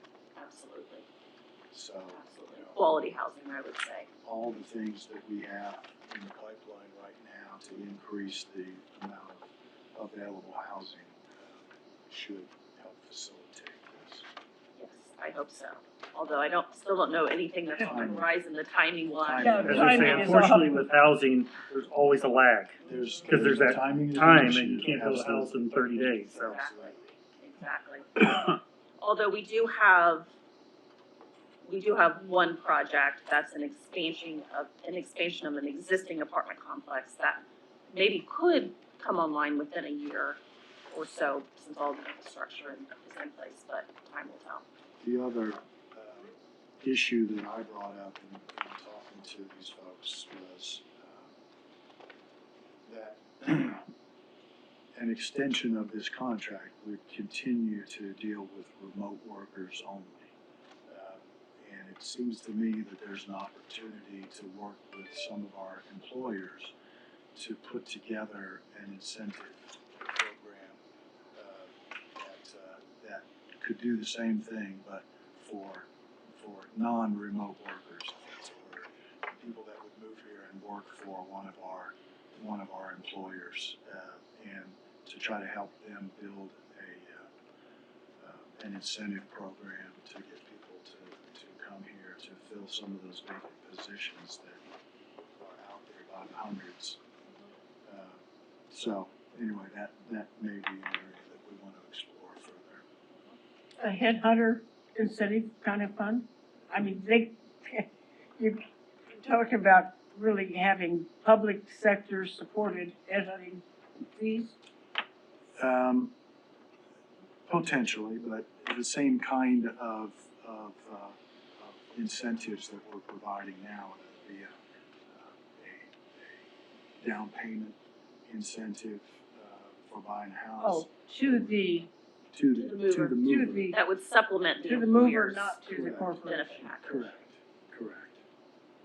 But hopefully on the basis of public sector commitment matched with a private sector commitment that might build an incentive program that could move the needle. Especially with Make My Moves marketing behind it. Exactly. So they use the example of some communities they've worked with, primarily teachers, firefighters, police officers, and health workers. So you have very targeted marketing campaigns towards individuals within those fields. A So lot of communities with down payment incentives have, you know, targeted that sort of thing for non-residents. I mean, they really have not made current residents eligible. It has, some of the communities have really made it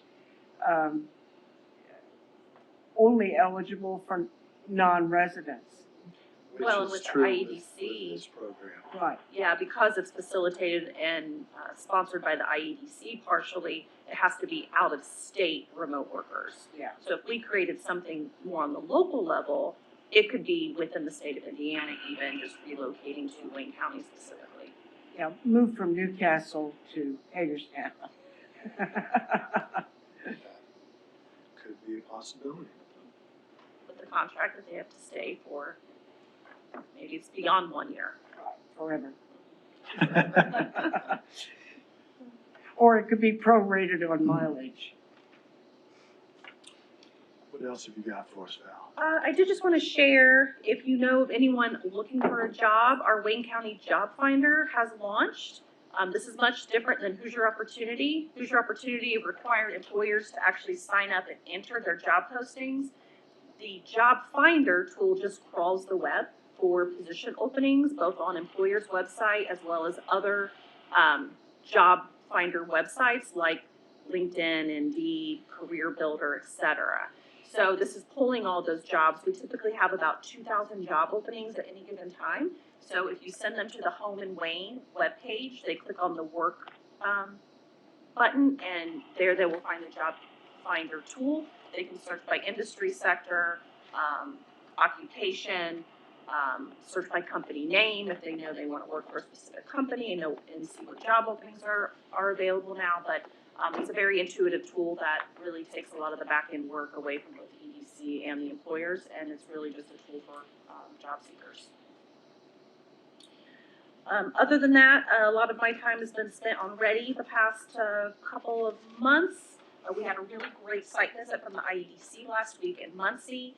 Trevor Friedeberg, the president and CEO of the East Central Indiana Regional Partnership, did a phenomenal job leading our discussion with the IEDC, both sharing lessons learned from Ready 1, what we could have done better, but also highlighting all of the great projects that did receive a portion of the $15 million allocation the region received, and then moving into our aspirations for Ready 2, the strategies and goals within that, and then we had an opportunity to highlight about 10 projects throughout the region that, should we receive funding, these would be primary projects that we would foresee the IEDC investing in. So we are at this juncture finalizing the application and the regional development plan that is due to IEDC on February 23rd. So it's kind of crunch time at this juncture to make sure that we're finalizing all of those documents and that they're representing the region really well. And then it's our anticipation that a funding award will be granted in April in terms of an amount that they want to invest in the region, and then IEDC will work with us to select those projects that they want ultimately to invest in. Was there any discussion of the Lilly $250 million donation? Yes, that press release was issued the morning of our site visit. I knew it was close, yeah. So IEDC's representatives were ready. They were obviously aware of it, but just yesterday, more details were released about how we can actually incorporate the request for those funds and what the allocations look like. They're still going to send out an FAQ that we've not received yet with more details. So now the region has to take a look at what our primary projects and goals are to see how it aligns with Ready, to see if we need to take a step back and figure out if we have other projects that we want to embed in our regional development plan that more closely aligns with the goals of Lilly to ensure that we could potentially draw down the excess funds that now the IEDC has to distribute. Do you think Lilly's engagement with Earlham on that major project will be an asset or a liability on the Lilly money? Oh, I think it will be an asset. Great. So during our visit, I had an opportunity to share about our revitalized Richmond plan that will now be executed thanks to the Lilly funding, and how it really builds upon the momentum of downtown development, all that we've worked on with the Elder Bierman redevelopment, moving into the HELP downtown revitalization grant program, and then how more projects within Wayne County align with furthering downtown redevelopment. And so it's really just, it's helping to accelerate the impact that we can make within downtown Richmond. And they were very impressed to see how all of this is building upon one another and how we're really maximizing all of the outside dollars that we can in investing in the city. As we look to the ARPA dollars remaining, we've examined downtown development and possible matching funds with private sector downtowns. And if we're down to precious, the dollars are disappearing and lots of requests beyond what is remaining in our non-help ARPA funding. With all of these resources coming to downtown redevelopment and, there's just, so much good news surrounding downtown potential and revitalization. Um,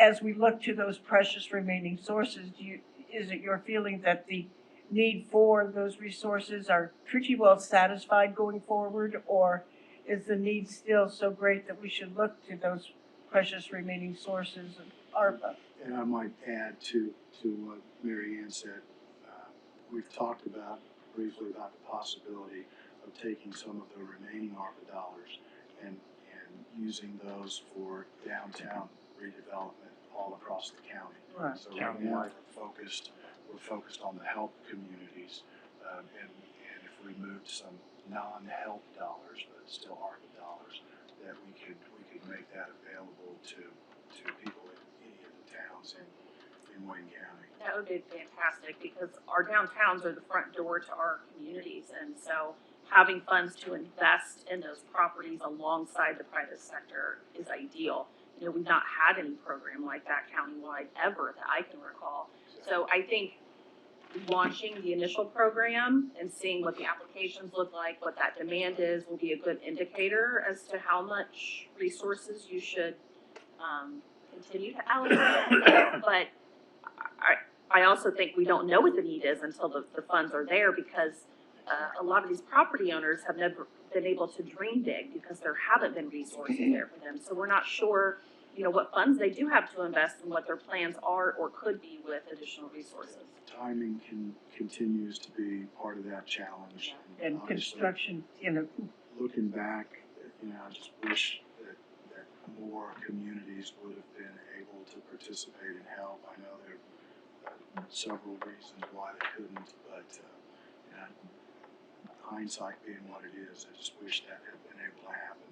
But going forward, I think we need to take a look at that. Also, we've talked about the possibility of putting aside money for the Creating Places program, again, for the non-help communities to make that kind of assistance possible. So we're looking at ways to do that. Certainly we're looking at partners as well, and who else is interested in being involved with that. So the time is running short, but we continue to look for ideas on how to most effectively use those resources that remain. And you just have to have them committed by 24, like under contract, and then you have until, is it into 25 or 26 to spend? It depends on what the project is, but if it's construction, it's probably to the end of 26. So commitment otherwise being, it's 25. commitment being under contract. Okay. Not just saying we're going to do it, but Right. actually have a contract to do it. And serendipitously, perhaps, so many of the non-help communities, quite a few of the non-help communities also happen to be non-edit participatory communities. And, by bringing them into partnership with the county, the better we become acquainted and the more they recognize that we want the smaller towns to be partners with county government and economic development and downtown revitalization, will perhaps strengthen that relationship. That could also help strengthen the relationship with the EDC. Absolutely. If we're not engaging with one another, we don't know how we can be assisting them. First we become friends, and then we become partners. I think that's been one of the strengths of the HELP program, Right. is building those relationships with the small towns that we're able to participate. And we need to continue that. Great. Anything else for us today? Nope, that's all for me. All right, thank you very much. Appreciate you being here. All right, thank you. So our option contract need to be renewed for the. Have we approved our law firm's contract? We did last week. We did do that? Okay, We approved Ron's contract last week, right? we did do that. So Kim Klauser has an issue with the True RX program. And then Auditor Holscher also has a question that he wants to bring up. She's not ready for it. She's not? She said it needs to be next week. Oh, not this afternoon? Can you ask her to come in anyway? Anyway,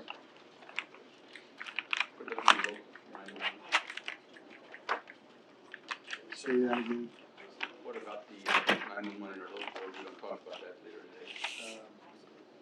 Do you have a document ready? Actually, can't get credit for it, Matt did, but yeah, he sent it out. Okay. But is it ready for approval, you think? I guess that's what I don't know, I mean, because I don't, this being the first one with the new administration, is there, but it was all about, They're on board. Do you have the number penciled in? That was what I hadn't seen, I think, the last time I looked at it. Matt's not in today, so. probably what we ought to do, just distribute what Matt has prepared, and then let you look at it first. Let's do that. Actually, I want you to comment on Mr. Holscher's request after he makes it. Okay, we have an employer, I have an employee that did not expand or did not use all of her, sick leave. Oh, okay. It came down to where she ran out of time and I couldn't let her off because of the tax distribution at that time. And I think she had a total of 5 days that she had not used. My opinion is it's up to the employee to make sure that those days get used.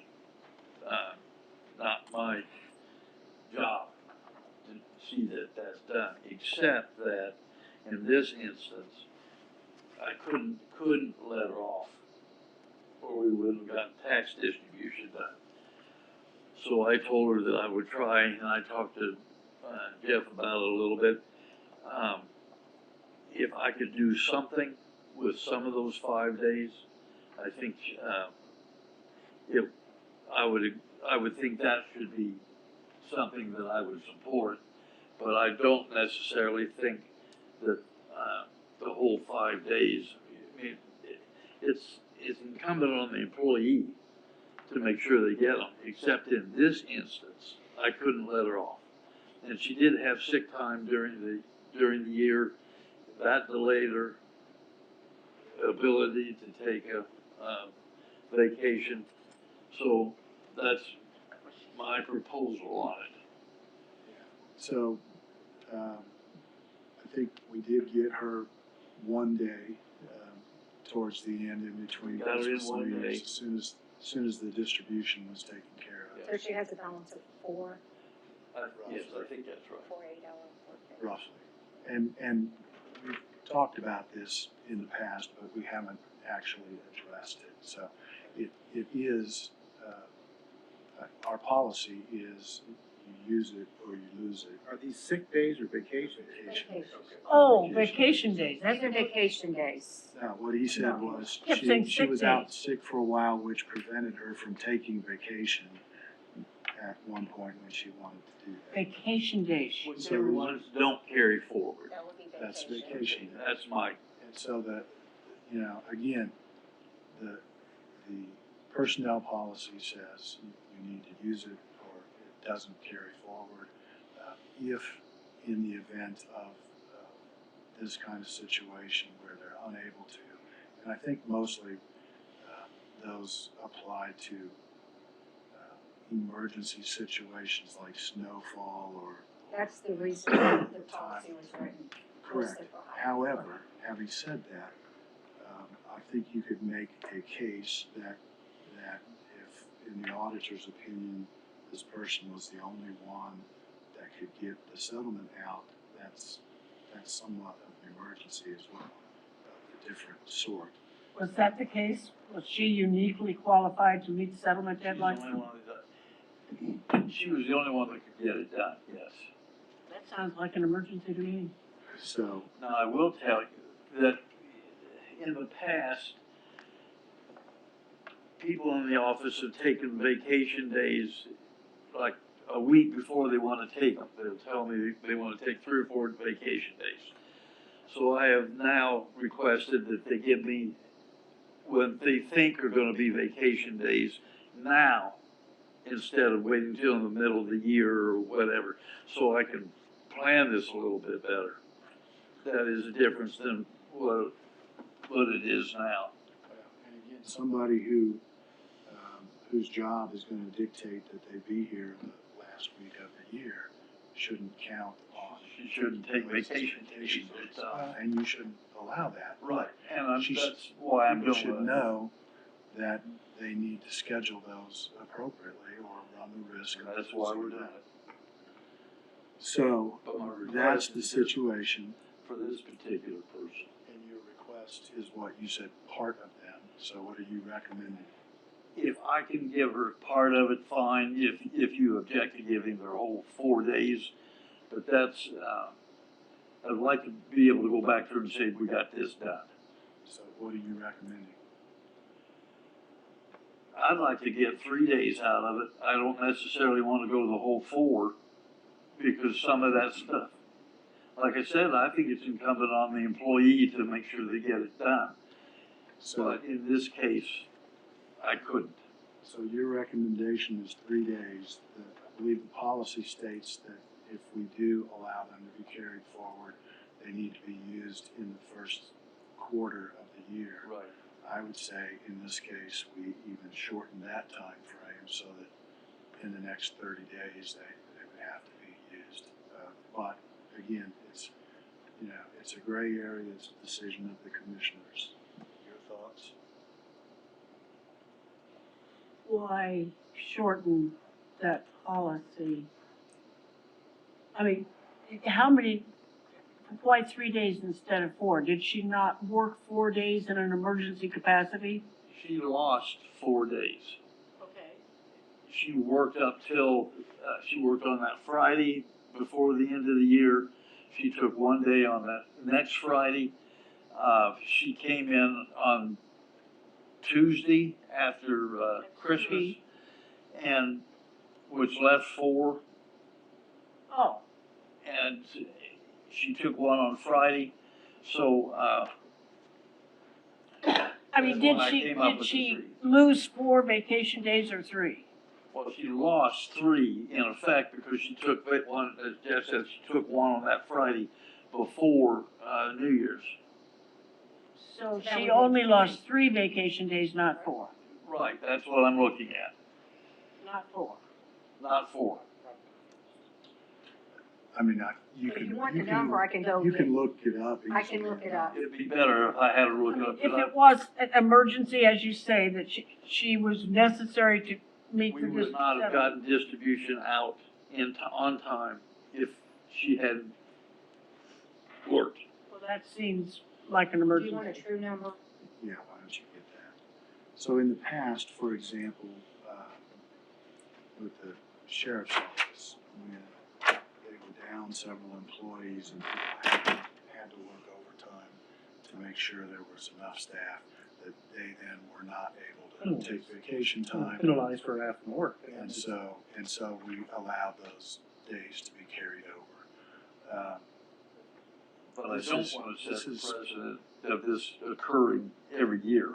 Nor do we. Yeah, and- I That's why it's a understand. case by case, but this, it sounds to me in this situation, she had to be here. She had to be here. Is there any possibility of cross-training another employee to do that Do.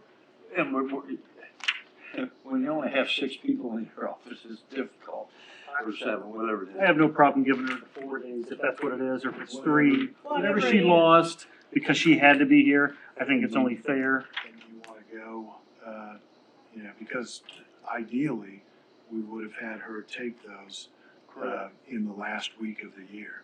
But She could have stipulated that it had to be done by the end of the year.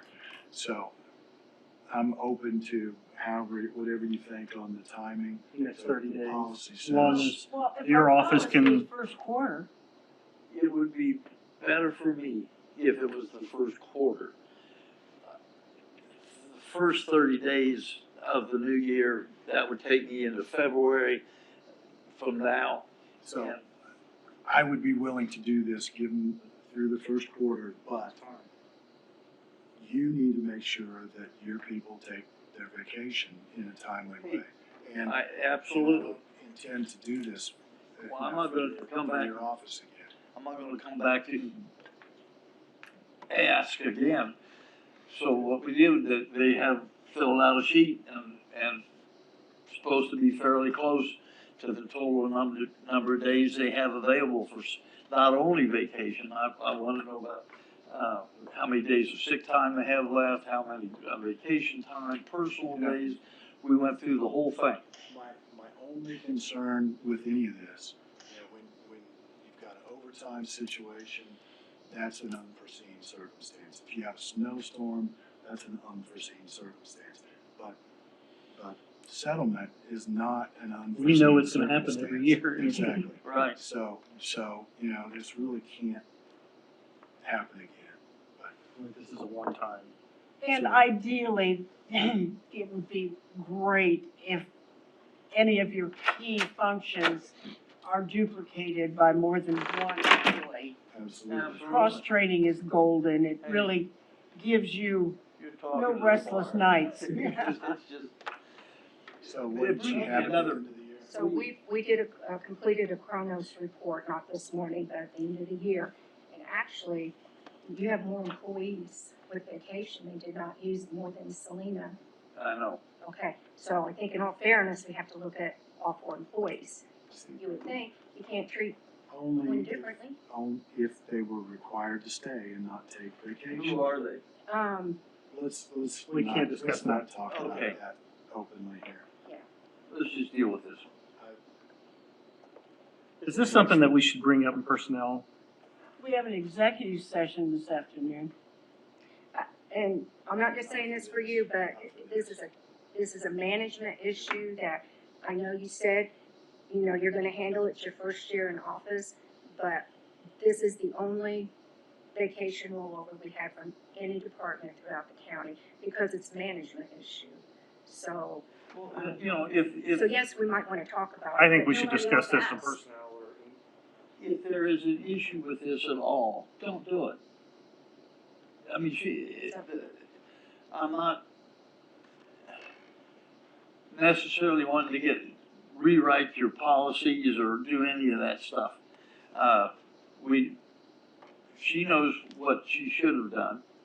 I know what I had to do and ran out of time span. But if you don't want to do it, don't do it. I mean, Were any of the other people? I don't think it's a case. There is other I think it's- employees besides Were this they- office. Continue to do it. Exactly. Were they not able to take vacation due to emergency deadlines? Nobody has indicated or requested anything through my office that there are other employees, and we've had them we had somebody had 120 hours. They love their job and they didn't want to take their vacation. And we've got somebody else like that, they don't want a vacation. So they. That's their choice. That's their choice. The only time I remember we had quite a few was actually from the jail when there was a real shortage. And that's understandable, and so is highway if there's a snowstorm. But the rest of it's a management issue, and that's my personal. And we have let highway people take that first quarter. It doesn't happen every year, but we do make accommodations. We just haven't had a lot of This snow. situation because of snow, or That's not. correct. It's something, our policy's like it's out of the employee's control. It's well, if you're gonna have a meeting session, I would like to go to, I have another question about, comp time that I don't like. And We're not having a meeting this afternoon. We didn't advertise for personnel issues. No, in fact, we probably now are There gonna is make no- that a public meeting, right? okay, I thought that there was. No. So on the next one you have.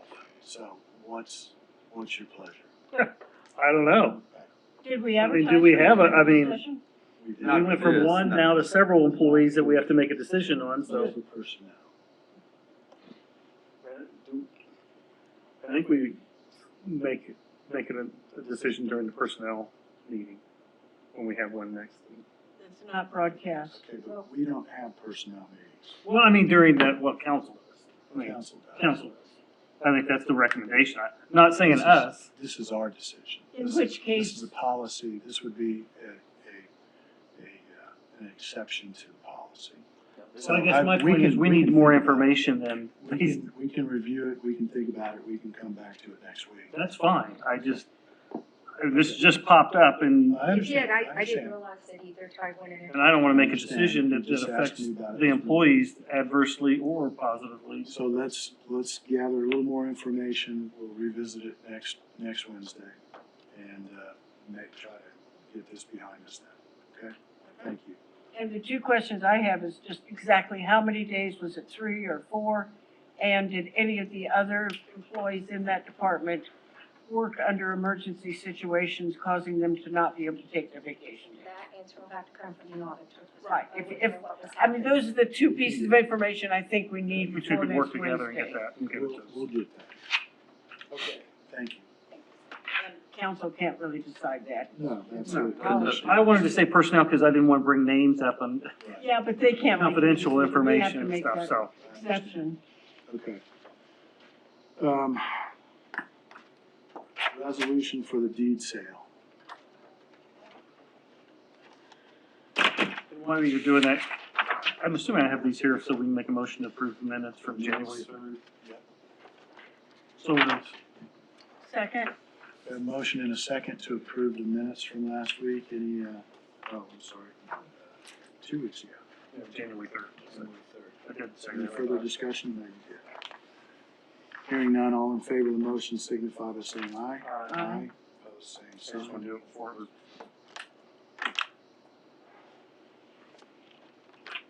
Okay, so we have an upcoming deed sale. Have you seen this, Ron? I think he sent it to me, I didn't. Who drafted this? That company, I think. Okay.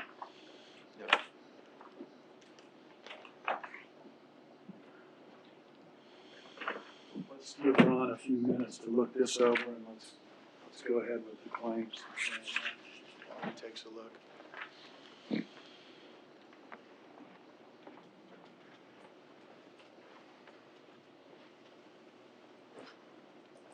um,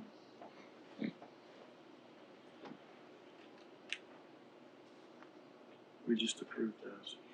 I know, she didn't say I was present, You weren't present. but yet I'm quoted in the minutes. I know, but Ron said, since you were only on the phone, you wouldn't be counted present for the quorum. But it's not logical that I'm quoted in the minutes. I think it would be more appropriate if I said present phone only. Wouldn't that be a more accurate way to present my Ron, condition? Mr. Cross, so the minutes we just approved, from January the 3rd, Mary Ann was on the phone. So the minutes say that she was not present, but it quotes some of her comments. So it should be, How should it be she listed? wasn't able to be seen or heard in real time, she was able to be heard in real time. So she would not qualify to be present and counted as part of a quorum or be investigated. So wouldn't could it we say be that she was telephone only present, in parentheses? You can, I don't care. present by telephone, or? She's absent, but participated telephonically is something Okay. Yeah, I think either I'm quoted in the minutes like. or I'm not, or I'm present. I mean, how can I be quoted in the minutes if I'm not present? I think it should be noted that you were participating telephonically, but not Present telephone only, I think doesn't. not considered present or capable of voting on any official action, final action. Okay, I'm okay with I just, changing I that. just think, yeah, I can't be I'll make both. that motion that we approve him with that, With that, that stipulation. So I won't Stipulation. sign the minutes. I You can sign them. I mean, that's just a ministerial act. Sign It's them. not- was And if you weren't here, you can sign them. So Bobby, I we need can to, we sign need to them. make those changes and, on the first page, and if you need another signature page, We can use the same signature page. hopefully. It's, Just add. it isn't that effective, language but. And consult Ron if you need exact language. Okay, you have the, what you got? Before I go to that, I've got a question, Ron. If we're not going to have our executive session, as advertised, I don't think it was advertised. It wasn't, it was advertised late. Oh, okay. I talked to Barry Ritter, who's gonna be a presenter. I talked to Beth Leisure, who's the president of the council, and asked them what they would like to do, and they said, there's nothing here that would prevent it from being public. so we didn't get it advertised in time. Correct. Um, But even so, you know, it was specifically geared towards the presentation that. because I had requested that, we be a little better informed regarding our liability, regarding certain, litigation that, especially from the jail, because I don't feel that we are as informed as we should be regarding certain litigious activities and So- tort claims and So that do you sort wanna of thing. schedule an executive session for next Wednesday? Yeah, I thought that was going to be covered by our executive session, since I'd requested of Ron that we have, you know, kind of an update on I don't- our exposure. I'm not gonna be a source to give you an update on that, because I don't, my involvement, I'm not sure what you're talking about, first of all. Well, I just feel like there, the county has, a number of tort claims, a number of, a higher degree of exposure than we've ever had in my experience in recent, There, it's, Time. it's no more than usual. in the last year it is. No. I'm not aware of that. I mean, It's a normal level, I'd have to get with Bobby, but I mean, it's a normal level, and you're aware of all of them as they come in. I think I get, she's pretty good about giving me notice. So, at any It rate, would be an update for my liability insurance, not Ron. See, that's what I'm concerned with, is the The impact updates on would be our coming from our liability. liability insurance, right? Well- Not, or, I think the people that can give us input are our local agents. absolutely. And then comes your email regarding Henry County. I just feel that it's the commissioner's duty from due diligence to be more aware than we are. We never talk about this. And I just thought in executive So- session, we could talk about it. Absolutely, you can, yeah. I just feel that So, this is a matter that we do Again, not discuss do to you the level want- that we should, given our exposure, our Do you potential want to liability, and the impact schedule on liability an insurance. executive session for next Wednesday. Yes, so that we can have Okay. more of an understanding So it will be. of our at the liability and end- the impact on our liability insurance. No evening meeting, so you want to do it at the end of the day? It would be at the end of our meeting, so. Yeah, just Is that, immediately Bobby, following our will you do regular that? meeting. Yes. and at the end of the meeting is adequate in terms of time, because. You give an estimated time, as long as you're not, Time. since it's an executive session, as long as you're not unrealistically late or. Okay. Yeah, following, There's no- even if it means an afternoon session, following a morning session, Okay. immediately following a lunch We- break or something like that. I think you better know when you see Schedule what that. the rough agenda looks like. We'll try to schedule it, because we need to get people in who can. Your talk to Henry us. County memo underscored my desire for us to have a better understanding. And I don't know what the details there, but I think Max said he had talked to some people there and was aware of it. Okay, we will schedule that for next Wednesday.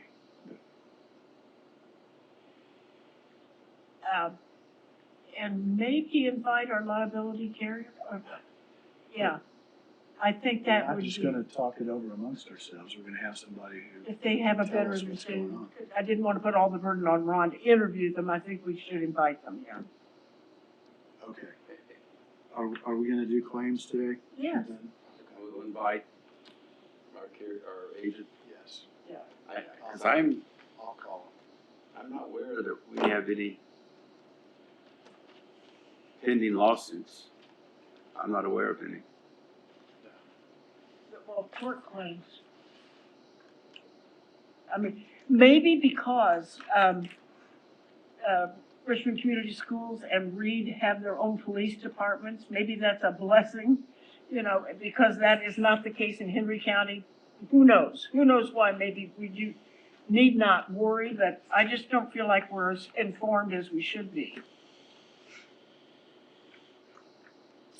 Okay, claims. Move for the approval of the following claims. Garnishments and the Dunn Flex claims dated January 12th. Perf and federal payroll deductions dated January 12th. Payroll dated January 12th. Guardian ad litem CASA claims dated January 22nd? No, I'm sorry, December 22nd. Those are really late coming forward to us. Those were the last ones we paid for that year.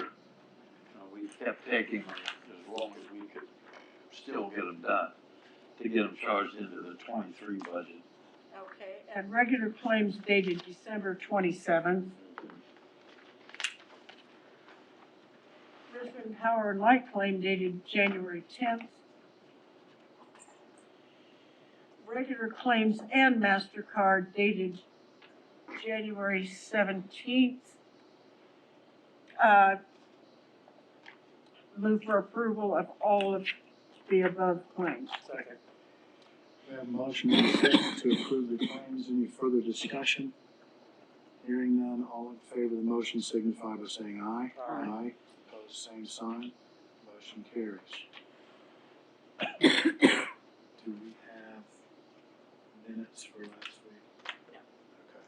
Okay.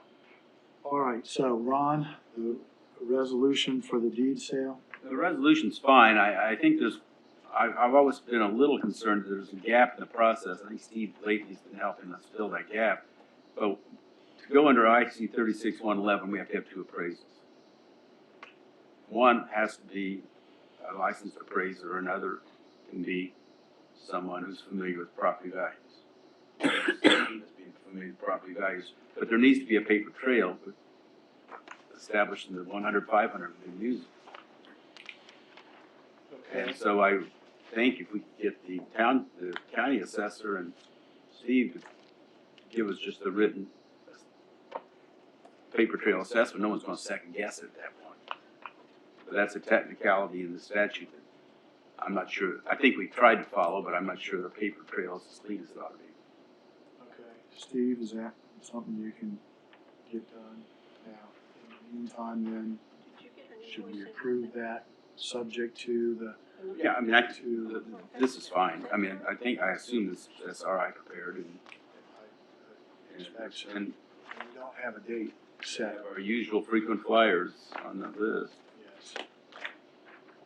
Did you get a claim in cost? So can we go ahead and just make a motion to approve that? So, We need a resolution number assigned. Say resolution number. the number, Bobby? No, I don't. Make sure we do. We can do it tonight, too. Yeah, we can't approve that. Yeah. It's just, can we just say it's the next resolution number? Official resolution. To be determined. It's either 4 or 5, but we'll. Okay, I make a motion that we approve this resolution, whatever number that is, the appropriate assigned number. appropriate resolution for our, I'll second the motion. Do we have that resolution? It's right here. If I stand corrected, we do have a one pending lawsuit. It's a would-be class action that was filed 5 years ago, and the plaintiffs have absolutely no interest in it, and we don't have any stake because we don't qualify as being a defendant. So I'll get that dismissed because I think it's going to come up on a hearing for dismissal. If it doesn't get dismissed, then I will move for summary judgment and get out of it because it related to filing fees charged prior to the e-filing. Yeah, that was through the clerk.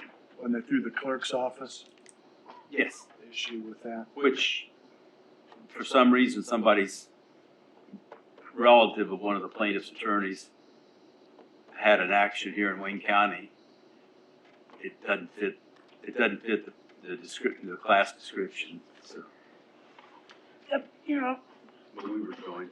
that wrongful death claim We don't have a wrongful death claim that I'm aware of. or wrongful death action that's ongoing that, We expect to get a claim, and I've asked, I just want to unpack that next week, you know.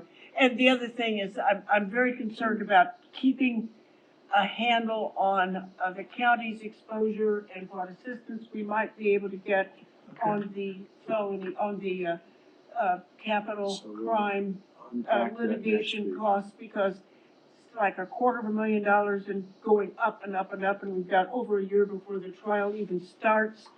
I think we need to know exactly what the county's exposure is going to be on that We- capital. We can't know that. Well, we need to It's know how much unknown. we've spent now.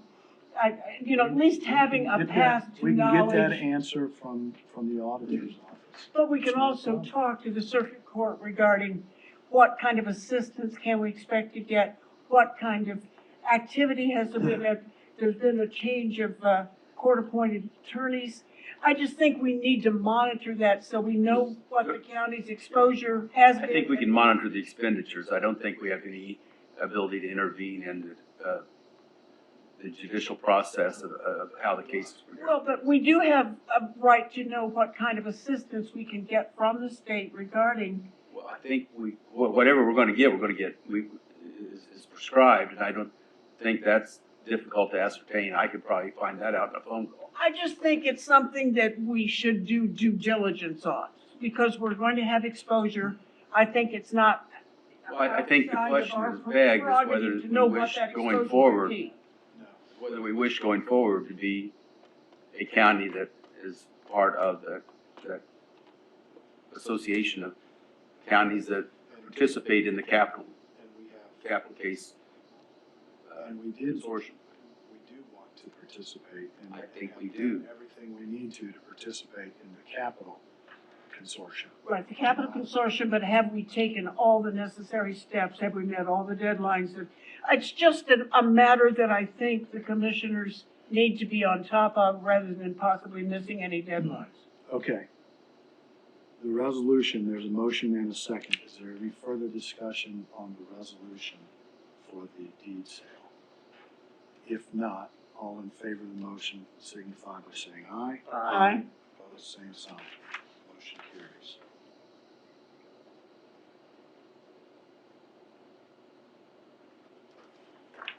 Okay, the guts services agreement, have you seen that? I think Bobby may have sent it to me over the weekend. Did you send it to me, Bobby? I think Beth did. Beth did, okay. Do you want to look at it quickly? It didn't look out of the ordinary to me. All right. So, have you all seen the guts service agreement? Whose budget is it on? I guess where's the appropriation?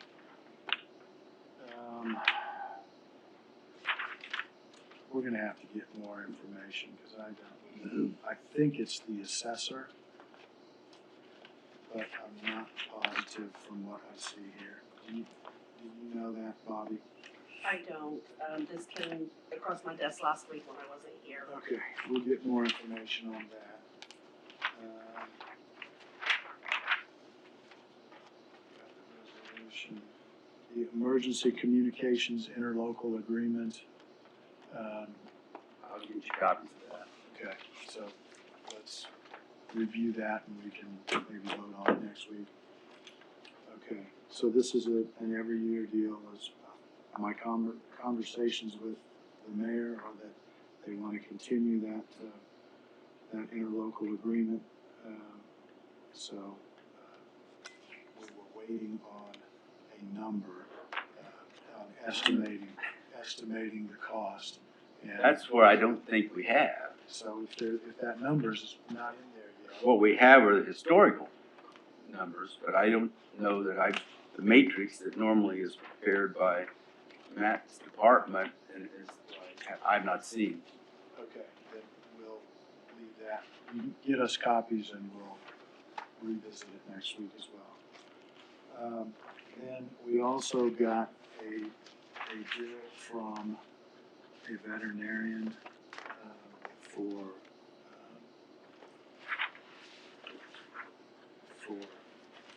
putting down an animal. And I'm assuming, I don't know if you know anything about this or not, I just got it last night from Bobby. So there's a stray dog euthanasia from Kurt's Veterinary Clinic. And you just got the bill, you didn't get any background information? Yeah, I think that's the one that Jesse called me about. It was That's the one trapped. I told you about, yeah. It was in a trap. Oh, an animal trap. And So they put. so the fastest and most humane way was to put it down right then and there, so. So we've got. Like a snare trap? Yeah, it was actually a trap for, I think he was trying to get coyotes. And a wild dog, the dogs have been running loose, got in it. The owner went out with Jesse and then they euthanized it. It wasn't a beaver trap. No. Okay. So this is a bill from Kurt's Veterinary Clinic for $254. I make a motion we approve, pay that. Okay, I'll second. We have a Yeah. motion and a second. Any further discussion? We'll have to sort out where it comes from. What fund does that come from? We'll figure it out. It may have to Come out of the, contractual. out of your appropriation. For which appropriation? We'll find one. Do we have one, do we? You mean the animal? Oh, you mean the animal control appropriation? Yeah. I suppose it could. Until we run out of money, so, okay. Yeah, so- yeah. And that's I something think that that's we what- might think that we might need to address in the future, because I know the animal control officer has gotten additional training where she can drug, and so there's gonna be these expenses come up, Okay, that we might wanna look at. Yeah, our former animal control officer had certifications that allowed him to put down an animal that was Jesse suffering. is getting those, or has those now too. okay. Yeah, because it was a lot, shall we say, less costly to euthanize.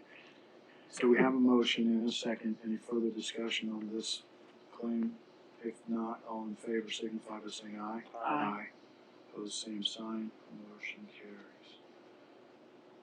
Okay. There's the claims to sign.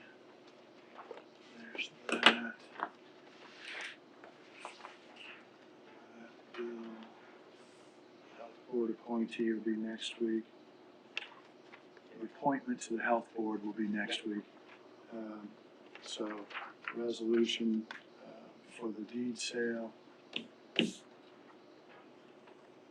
Have the emergency communications needs to go back on to next week. So does the guts agreement.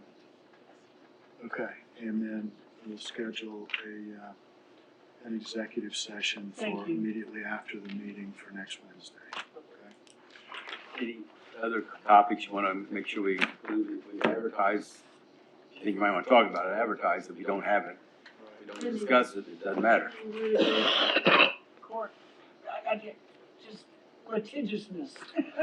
Could we put part of that session, make a decision on this employee issue? And personnel matters. Personnel matter? Well, personnel matters aren't, We can discuss it, but we can't make a decision on it in an executive session. Well, wouldn't that be a good time, that way we can We openly can talk discuss about I think you can get I think you're gonna be getting the information from Kim, as I understood it, and you have to address it in a public meeting. Yeah, just so we Okay. could freely discuss all the employees that are affected by failure to take vacation. Yeah, Okay, so we could so get, we'll do that as well. yeah, personnel and, Personnel is not a category under the open door law for an Okay. executive session, okay? Is That's a that's the Oh, biggest. it's not. No, Well, It's, only if it's, Employment. there's evaluation of, there's consideration of performance evaluations, there's, various aspects of, discipline. you know, the performance evaluation can't be related to a general budgetary development. You know, we're gonna give X percent, you know, those have to be public discussions. So, but I don't think this is a performance evaluation. I think this is a situation where you've got a policy in place and you're being asked based on the circumstances of a particular employee or perhaps employees to waive your policy. So I think you're entitled to receive the information on the relevant employee or employees. That is not public information, but you receive it, and I don't know there's a basis for you to meet privately to discuss it. Management performance. If your issue is waiver of the policy. This is really a matter of management performance. Couldn't we meet under that, guys? I don't think so. Based on Ron's, I'm fine. explanation, I'm fine with just We'll do it getting the directly. information and making the Get the decision. information, then discuss it. I mean, you don't discuss the employees' names. That's my biggest concern, that we're not. Just discuss the issues, and if you choose to waive or you don't choose to waive, it's your prerogative. Okay, I've got anything one else? thing. Tonight, I'll get you the paperwork on this. I need to, ask council to appropriate the, payment that we approved long ago, neglected to do this, for the drug-free Wayne County's youth coordinator, Okay, that we approved the extra $15,600. and that's out of opioid. Yeah, opioid settlement. fund. It's kind of questionable whether non-taxpayer dollars have to be appropriated by council, but we've always erred on the side of caution. I would defer to you on that. I think you've been most involved in that issue. We've always had council appropriate non-taxpayer Sure, dollars. the question It's is, opioid for settlement the funding. appropriation process, does it need to be advertised? It does not have to be. These are, I don't believe, They're not tax dollars. direct tax dollars at this point. They're Settlement- private opioid dollar dollars. settlement. Private dollar Dollars. settlement, just a la the tobacco settlement, which Right, I We think. didn't advertise that. We For the didn't well, the advertising rules have probably changed since the genesis of the tobacco settlement, but still, I don't think there's a need for advertising it. okay. But Now, you there- think we do need council to appropriate it? I think that's what we've done, only because it brings in both the executive branch and the fiscal body. We've Absolutely. always done it that way, but we have not done that yet, No. which is why we have not paid them yet. Correct. In fact, for some reason, it got stuck in the auditors. I know I filed the claim back last fall for that $3,900 to get them to fourth quarter. But they are interviewing, they have not hired that youth coordinator yet. Okay. And they don't want it, they've got interviews Let's bring pending, it up but they tonight. haven't done it, so. But we don't need to have them In fact, appropriate the 3,900, just the 15,000. Let's go ahead and get, And I will be bringing another copy of the agreement with Cambridge City, because the one that was executed disappeared. There's 2 or 3 that were executed disappeared. We didn't, council didn't, I was gonna substitute the council signature page, because I had council from 21 or 20. I had Roger Smith instead of Barry, but other than that, I can't locate him. Now, okay, regarding the claim that we did just approve, but I have since asked Mark to hold up on it, that's not a claim over there, is it? Crossroad, Treatment Center down south of town did submit a septic quote. I don't know if you saw it, but I hadn't seen it. I haven't seen it. For some reason, it went straight to the auditor's office. And I've asked Mark to produce that quote, because it's the commissioners that required to see a septic quote. Right, But, that was not produced with the claims today. So I told him to hold up on that. What's the nature of the expense? this would be an opioid settlement, funding for a septic system at the, what's the place called? Crossroads. Crossroads, down south on South 27. 27? Yeah, in the Near, old tuberculosis home. Yeah, so they Road do 122. drug treatment and recovery Yeah. there. Bob Warner was the engineer who secured the septic quote, but he could not get a hard quote until he did all kinds of Right. hoop jumping, I have with the not state seen board it. of Do health. you know how much it was for? $148,000. Okay. But I we- don't know if the quote exceeded that, but that was the maximum we agreed to pay them regardless if it was 150 or 160,000. The most we agreed to, pay from opioid settlement was 148,000, and that's what the claim was for, but I told Mark, unless the commissioners examine the septic quote, it cannot be paid. He has not come back yet, so I think we're gonna have to hold it up for a week unless we can deal with it at workshop tonight. Is it your understanding that the work has been done and it's just, No, we held up the payment. why would we pay for it in advance then? No, we agreed not to pay them. We paid them a small portion to pay for the work to get to a quote, because it cost them like $12,000 to get a quote. They had to pay the engineer. Well, that was Bob. Right. Correct. To do the work to just get the quote, because there was a lot of payments to the state, Department of Health. And- Now, we said we will pay the balance to go ahead and do the work after you submit the quote. But we're not doing the work. This is in the nature of a grant to a To the rehab not-for-profit. center. So we're not contracting to do the work. Okay. We're giving them money to get it So done. it's like a local match. Exactly. Yeah, Well, it's like paying for yeah, the pretty much. job. I'm guessing it went over 148,000, You're 160,000. right, we need to see. But we can't pay that until we see. Well, can you get us the quote? I just, 10 minutes ago, I said, we gotta see that quote before we can pay that claim. Do we even know that he has the quote? He said he has the quote, but he's obviously having. Was that part of the discussion when you approved those grants to distribute it prior to the work, or were you gonna pay the contractor? We're gonna No. pay it after we examine the quote. This is opioid settlement. We gave the money to everybody, but in this case, they didn't have a quote, and so others did. You didn't need some evidence that it got done before you gave it. It hasn't gotten It can't get done until we give them the money. They don't have any money. So it will be a grant. Okay, I'll hope to have that quote before a workshop. okay. Anything else? No? All right, then we are, wait a minute. Here comes Mark. Do you Hey, have a quote for us? Pardon? Do you have a quote for sewer work? No, Crossroad, we have to see the quote.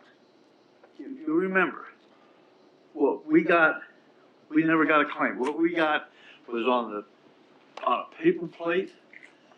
Paper No, plate? that wasn't a gave claim. me, That huh? wasn't a claim. That's right, and we paid this back on the last claim period, the 27th of December. You paid $148,000. 48,000. You already paid it? Yes. You, No, okay. no, We no, we discussed have it. to see the septic quote. Well, I'm asking for it, but we discussed it and we paid it, and it shows on my payments. So did you put the paper plate in your file? It just said Crossroads, $148,000, and that's what we paid it from. Wow. No, I told you that's what we had committed. And my question was, do we need to encumber this for 2024? This was last December. We were talking about encumbering, and you said, no, it does not need to be encumbered because it's already in the restricted funds. And we had enough in the unrestricted funds to cover the 148,000, that when the claim comes through, we've got sufficient funds in restricted and unrestricted. I certainly didn't authorize that claim to be paid. So it got paid last year. So they got $148,000. I still don't know. I guess we need to be following up with that, so can I read that to you? Oh, yeah, that one I'll follow up with. All right, thank you, everybody. I'll see you this evening. We are adjourned.